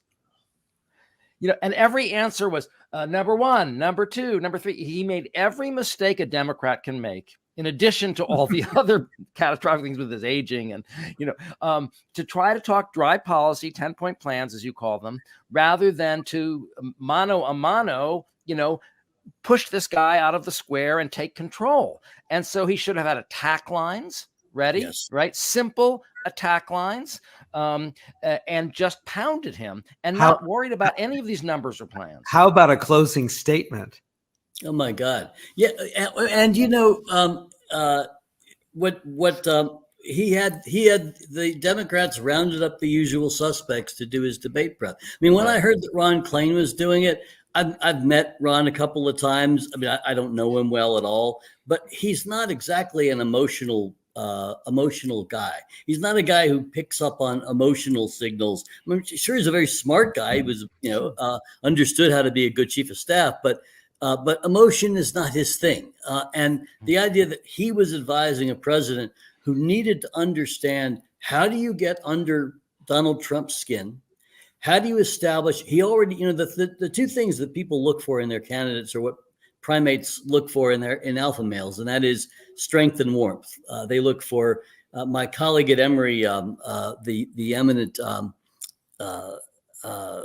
primatologist Franz de Waal did a wonderful TED talk on what is an alpha male, and anyone who hasn't seen it, it's 20 minutes of sheer brilliance, and he describes what it's like across other primates, and what he boils it down to is it's not just who can pound their chest the best. It is that, but it's also that primates all look for emotional intelligence, or for the warmth, the ability to connect people, because you've got to be able to create coalitions.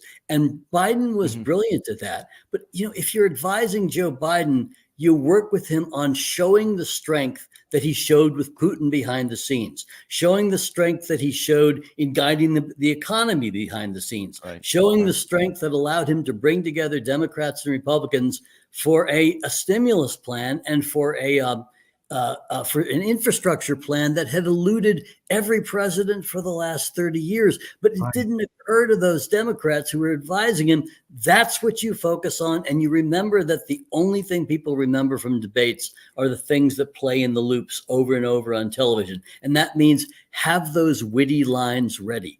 When he lies, don't say he's lying. I mean, it's like, then it's just, who says louder that the other guy is lying? You have something, whether it's something as simple as, I don't really know why my guys agreed to no fact checking when I'm debating a guy who doesn't believe in facts and truth and who doesn't pay any attention to lying.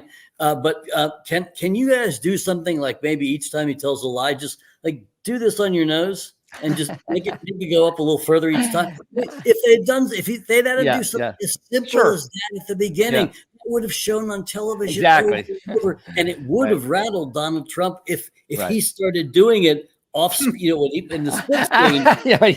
If he started doing this instead of all the possibilities.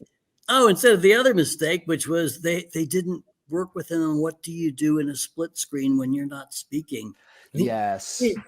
He's looking blank. He's looking blank, and that killed him more than anything else. That killed him more than anything else. It really did. Whereas the contrast with Kamala is, I believe that someone in Kamala's campaign has read your book, or maybe you're speaking to them. I don't know, but she is almost an exact contrast in what a Westian advised candidate would do. Right? She seems dominant. She seems warm.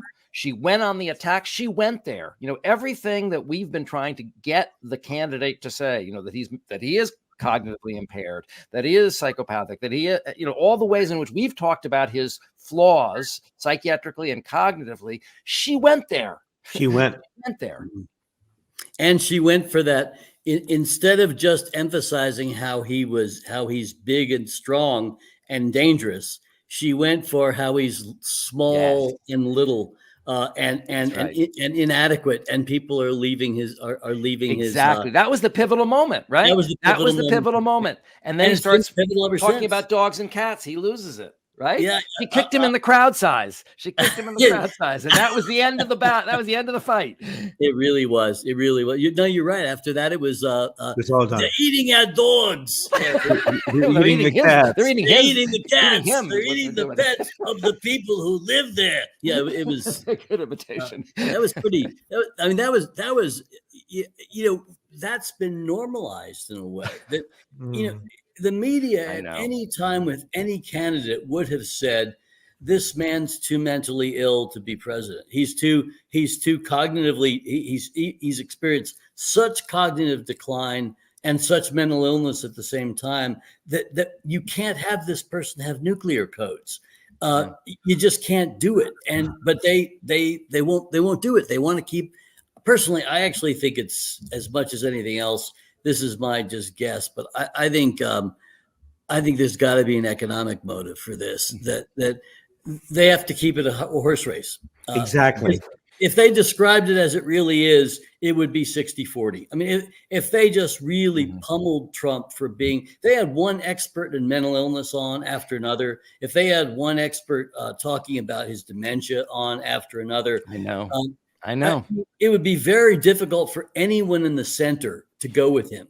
And they're not doing it. And I think it's a conspiracy of silence. It really is a conspiracy of silence. And what you talked about, the frustration of not seeing mental health professionals on TV, as you probably know, Harry and I have been struggling to get the attention of TV. We've spoken to producers, and I was on TV a few times with early with like Lawrence O'Donnell in like 2019. When we were first talking about Trump having malignant narcissism, but they did not want to touch the cognitive issue with a 10-foot pole. Absolutely.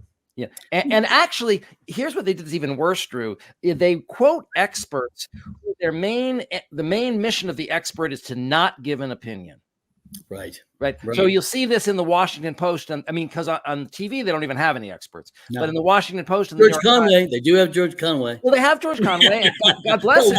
But as you point out, he's a lawyer, right? So even though he's educated himself and he's very persuasive in making our case, what you're saying is it would be nice to have someone with the right degrees after their name making the right case with the right facts.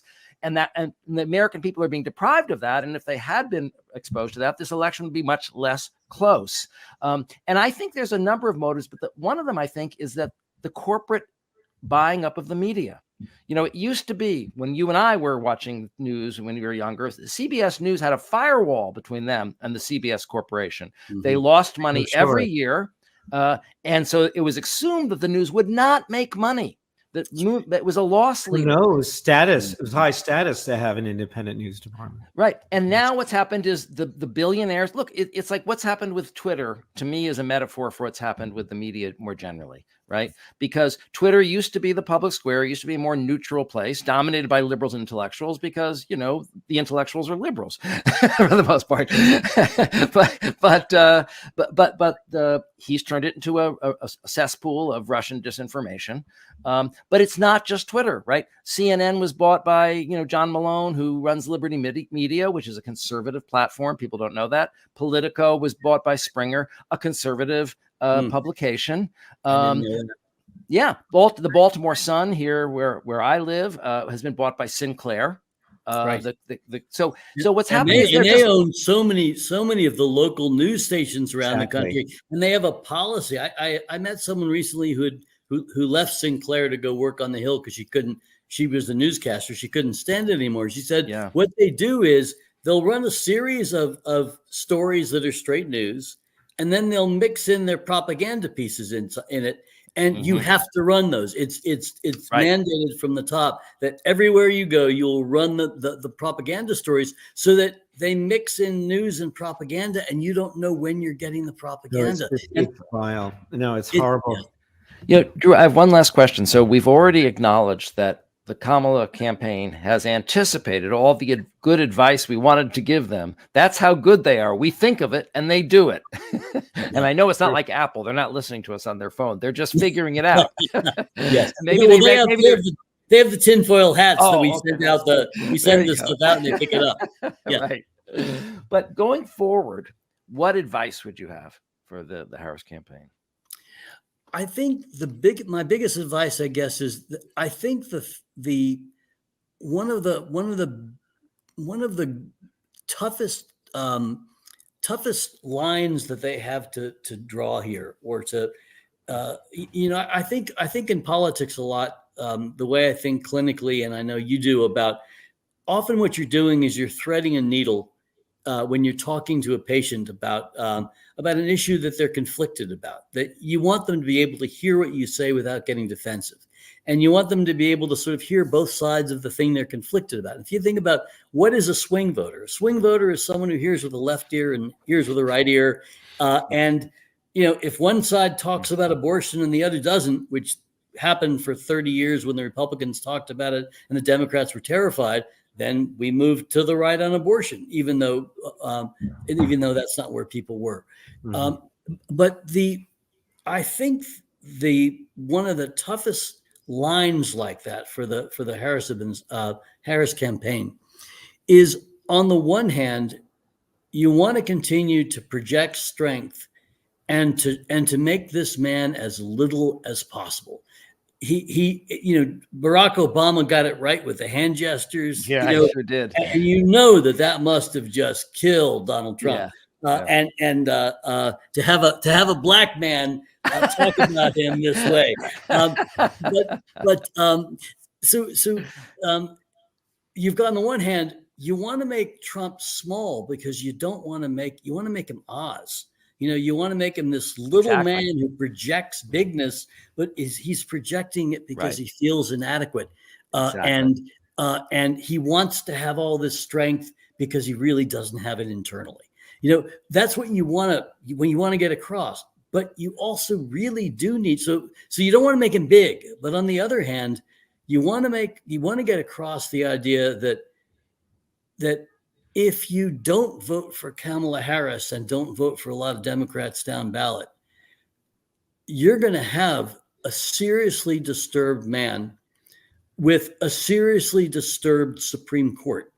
And that's something we haven't talked about, but and I hope you don't mind if I'll extend this one more minute in a second, but what you'll have is this guy who has no moral guardrails because he's incapable of moral reasoning or feeling. He has no moral feelings. Right and wrong means good for me, bad for me.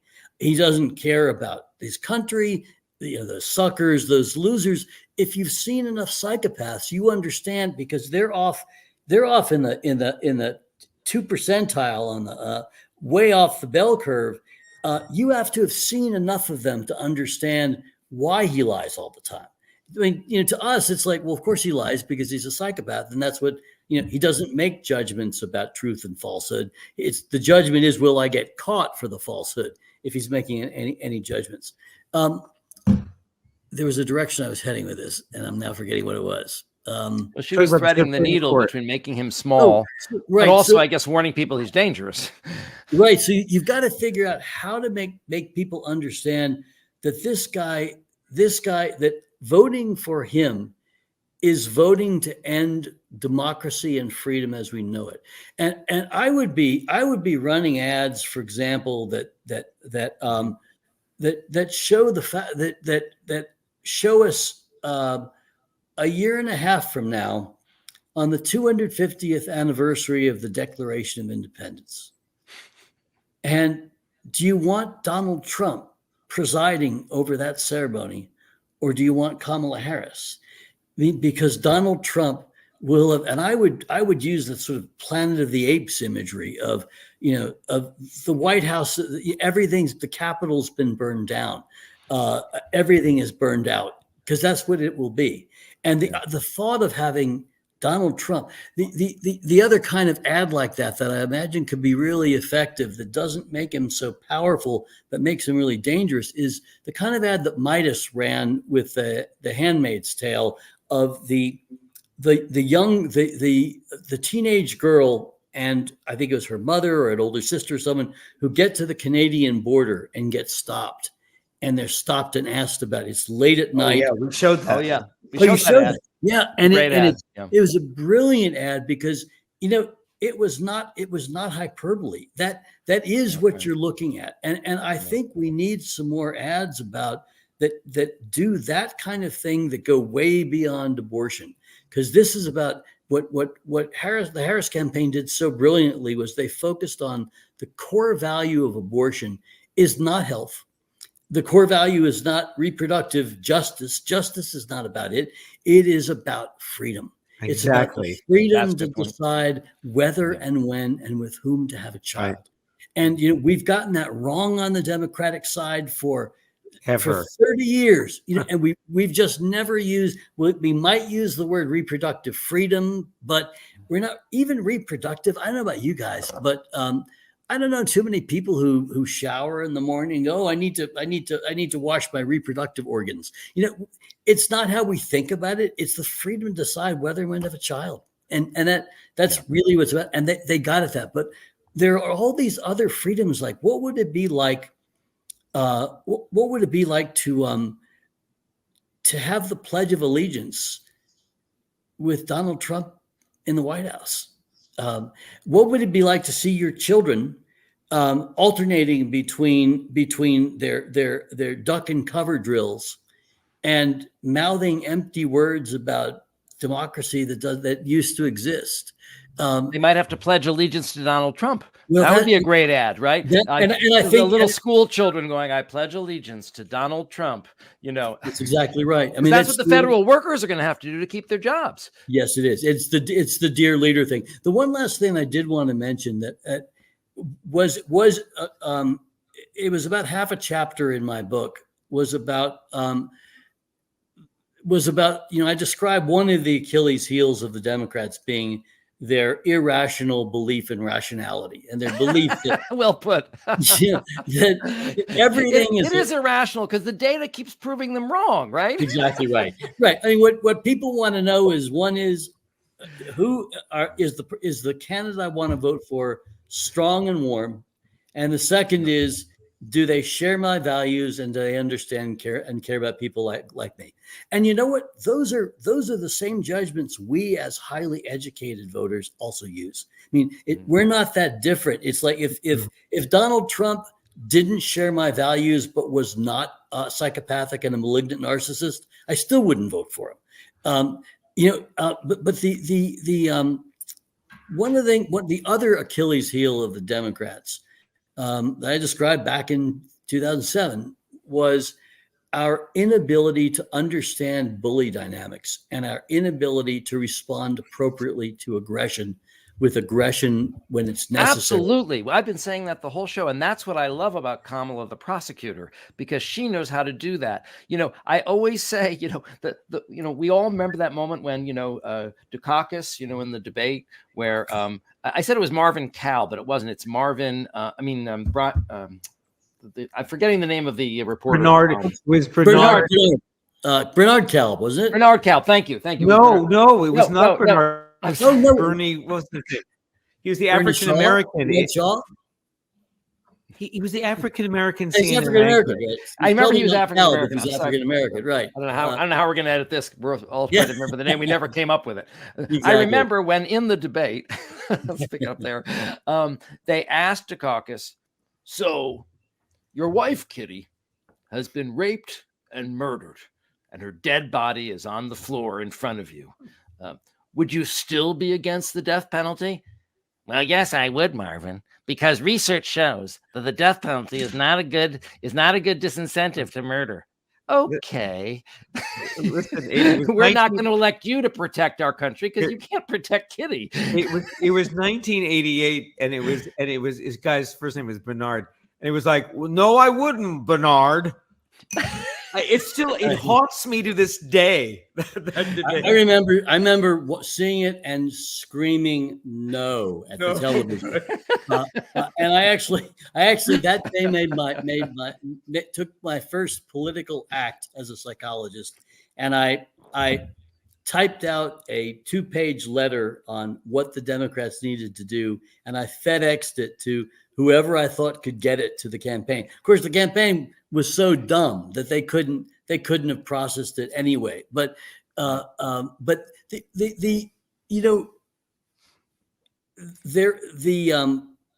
the Democrats showed an understanding of bully dynamics this time that they have not before was in the 2 impeachments of Donald Trump, and the committees.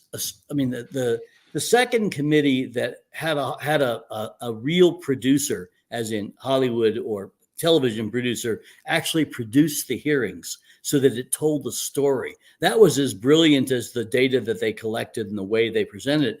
But and you know, so much of that is that you know, Nancy Pelosi is such a strong figure, and she understands aggression, and she understands how you deal with bullies, and she understands that when a bully punches you in the nose, you break their jaw. You don't say, please, Mr. Bully Man, don't do that again, because then he just sees you as weak. And I think we have made some potentially fatal errors, and they were all made by the Democrats. And I think the Democrats they'll bear historical for judgment for this if there are historians in 40 years. And what I mean by that is, had a Republican been in,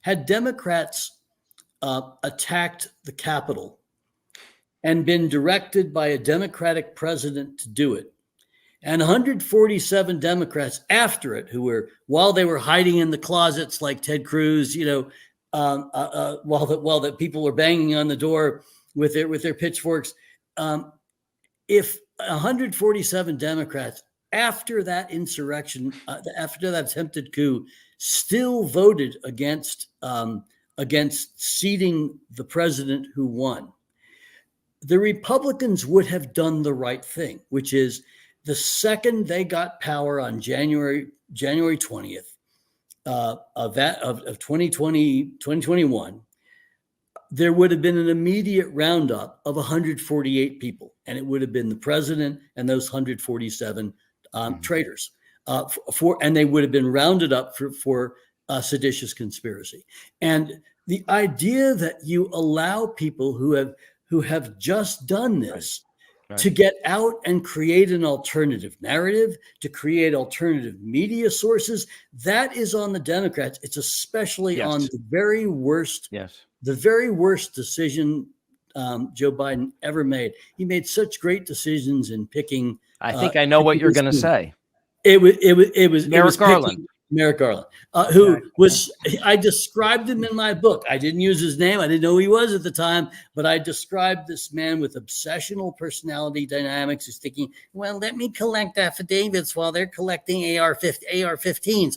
You don't do that. When the man attacked Nancy Pelosi's husband with a hammer and was caught in the act, they didn't say, all right, let's collect affidavits for a couple of years and let him go hammer out his problems with other Democrats. We said, no, he's too dangerous. Well, Donald Trump and those 147 members of Congress needed to be made an example of. They needed to be in prison right away, no bond, and they needed to be, and what they needed to hear was, what other Republicans needed to hear was, if you are with these people now, you will join them and bunk up with them in prison, because in a democracy, we have peaceful transfers of power. And whether these 147 men were co-conspirators, as some of them we know were, because they were showing people around the bowels of the Capitol beforehand, or whether they were accessories after the fact, either way, they were guilty of the murder of 5 cops and of seditious conspiracy. And why the Democrats why Merrick Garland could not figure out that if 5 cops died in this thing, imagine if a 16-year-old black kid was sitting in a car outside of 7-Eleven and his buddy went in to rob the 7-Eleven and shot the guy at the desk, shot the cashier, and the cashier died.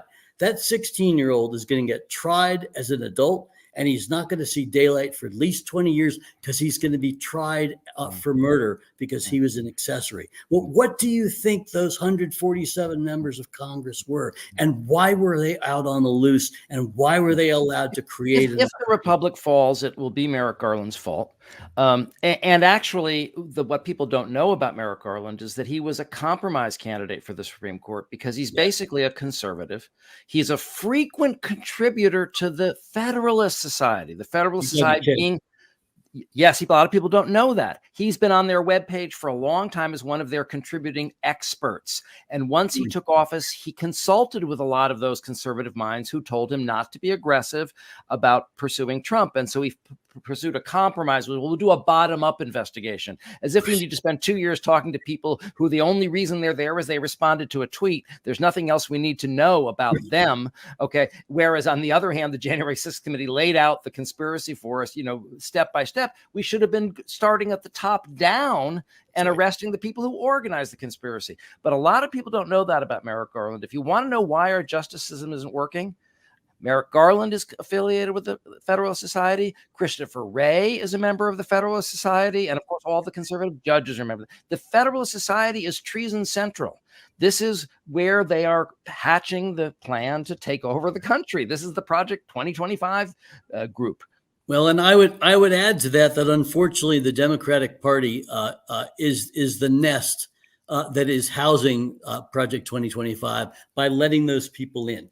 Right, by letting them. But no, exactly. They didn't respond. It's like a body that doesn't have an immune system. When they took over, they should have gotten rid of the Louis DeJoys and gotten rid of the guy who was the inspector general for the Secret Service, who was also implicated in the plot around the Secret Service. We should have gotten rid of those people and got rid of Christopher Wray. And basically, why do you think no one's been prosecuted for treason with Russia? Okay, because Christopher Wray is in charge of the investigation. So anyway, don't get me started. We're running out of time. Yeah, I'll add one more incendiary comment, and that is that I think that when the Supreme Court made its immunity decision, it wasn't a bad judgment. It was co-conspirators taking an action that not only made Trump immune from his prior criminal acts, but from his future ones. I believe had we had a real attorney general, they would have immediately arrested the 6 members of the 6 seditionists on the Supreme Court, because it was a decision that was indefensible in a democracy, with a constitutional democracy. You can't say that someone can, in fact, kill his political enemies and then he's free after he gets out. It doesn't work that way, and they're not stupid. And given that they're not stupid, the only other alternative is that they are members of a seditious conspiracy. 2 of their wives, for God's sakes, flew the flag of the seditious. Ginny Thomas rented buses for everyone to come to the Capitol. Anyway, Drew, my firmest wish is that the Democrats will continue to listen to you and read your book. Appreciate that, John. And Drew, it's been such a pleasure, because it turns out we agree with you on almost everything. Well, you guys are doing the Lord's work here, because this is an alarm that John, when you started sounding it back in 2015 to 16, 2017, whenever you were sounding it, and getting this idea that duty to warn is, you weigh it against the Goldwater rule, and you have to say, we have a duty to warn. I mean, that was a brilliant stroke. I wouldn't have thought of that in a million years. And thank you. And it was phenomenally important. But I'll add one last thought, and back to our media conversation, is that the media has failed to cover this from a mental health perspective. They've failed to take it seriously from a mental health perspective from the start. And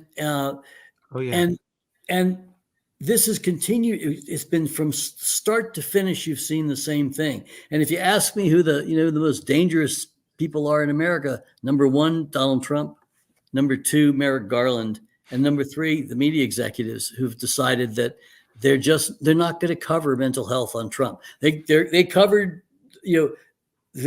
non-experts talking dementia about Biden, and nothing on Donald Trump, when this guy is the most disturbed leader we've seen on the world stage since, you never make comparisons to Adolf Hitler, but let's make it to Stalin. Okay. He said, one man's death is a tragedy. A million is a statistic. That's Stalin, and that is Donald Trump. Agreed. Wow. All right. Hey guys, this was really fun. For both of us, it was just terrific. So be well, Drew. We'll try to catch up with you again. That'd be great. And I'm so glad you're doing this. It's just it's so important. I just wish I don't understand why MSNBC isn't calling attention to your podcast. It's because it runs right along with their agenda, but they're doing everything except calling attention to real experts talking about Donald Trump's unfitness to lead. And it's mind-boggling. It's maddening. We really could hang out all night, and we really kind of could. have, but it was really fun. It was really fun. It was fun. really good to see you, and thanks again for all your work. Oh, great to see you guys. And again, God bless you for doing the Lord's work over there. Thank you very much. And good luck editing all this shit. Yeah, right. That's what I was thinking about. Sorry about that. I'll be busy tomorrow morning. You in advance that I don't get short answers. So no, you were But you terrific. gave great answers. Really great to see you. Great to see you two guys. Take care. Bye-bye. Bye. Well, all right, Harry. We've gotten to the shrink wrap section of our show. What have we learned this week? Well, we are watching Donald Trump's decline accelerate, and it's dramatic and it's disturbing. And I think we have to talk to our friends, talk to the people that you know, and really urge them to consider what it means to have a political leader disintegrating cognitively. This is the first time that we have seen Donald Trump speak in psychotic words, not just elliptical, not just slurring, not just avoiding or weaving. We actually heard him say something that was psychotic. In the old parlance, it's crazy. It's insane. I mean that technically. Yeah. And so we have to tell people, please tell your friends. Send them the link to this week's show and to everyone you know who you think is on the fence, because this is a great danger. I was interviewed this week for the Scripps America Tonight, and they asked me, is this a partisan position you're taking? And I said, if Kamala Harris was demonstrating this cognitive decline, I would be doing everything I could to make sure the country was aware of it. So please take this seriously, watch it, and don't do what John and I and human beings do, which is imposing meaning that's not there. The meaning is it's evading Trump. He's beginning to unravel. Harry, because you're nicer than I am, you find it disturbing. I'm actually getting an extraordinary amount of satisfaction from watching his deterioration, and it couldn't have come at a better time. You could almost, if you were a religious person, see a guiding hand here, because we were plummeting to our deaths. Let's face it, plummeting. Okay. And we had the horrible debate. We had the quick exchange of candidates, which was like extraordinary. We've never really seen anything like that. It went off flawlessly. And then, as you point out, at that moment, Kamala's coming to her own. We played that wonderful thing from Oprah, which didn't get cut out actually, where she talks about what happened. All of a sudden, you've come into your power and you're walking like this, But it's true. She's blossomed, right? Just the right moment, peaked at just the right moment, and Donald Trump has mentally cratered at just the right moment. All these things are true, and none of us have controlled any of these things. That's why I say, if you're a religious person, folks, say a little prayer before you go to bed tonight, and just say a little thank you. Listen, what we have done is try to keep our eyes on it and explaining what we see from our particular expertise. One last thing I'd say, John, is your pleasure in watching Trump deteriorate.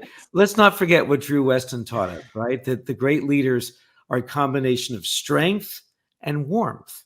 So together, with your strength and my warmth, There's nothing we can't do. Yeah, we're taking over, folks. But Harry, I feel like I've learned a lesson from Trump, though. What's that?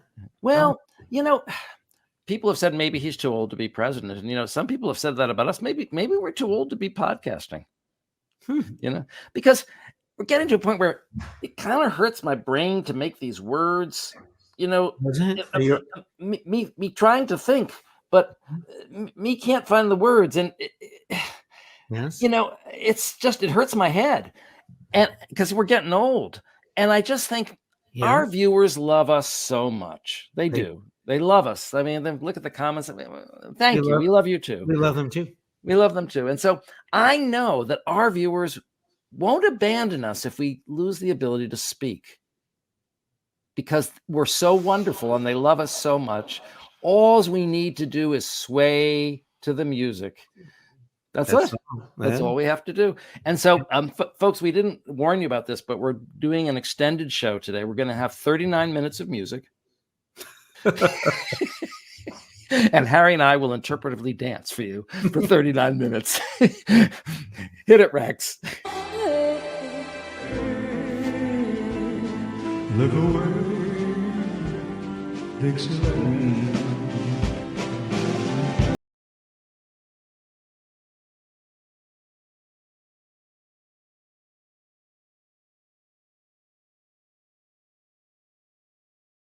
Questions. Let's just listen to music. Let's make it into a music. No more questions. Who the hell wants to hear questions? Right? Who wants to talk?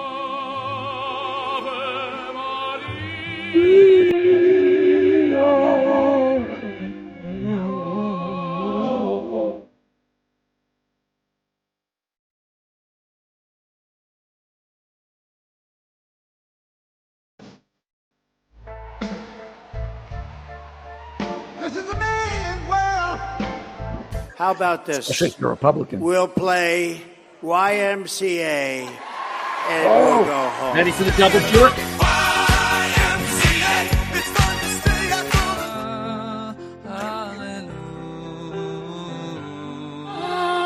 Every night and sleep all day.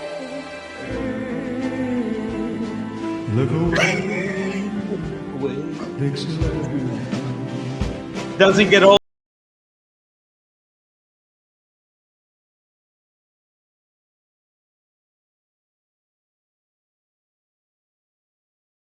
Let's not do any more questions. Let's just listen to music. Let's make it into a music. Who the hell wants to hear questions, right?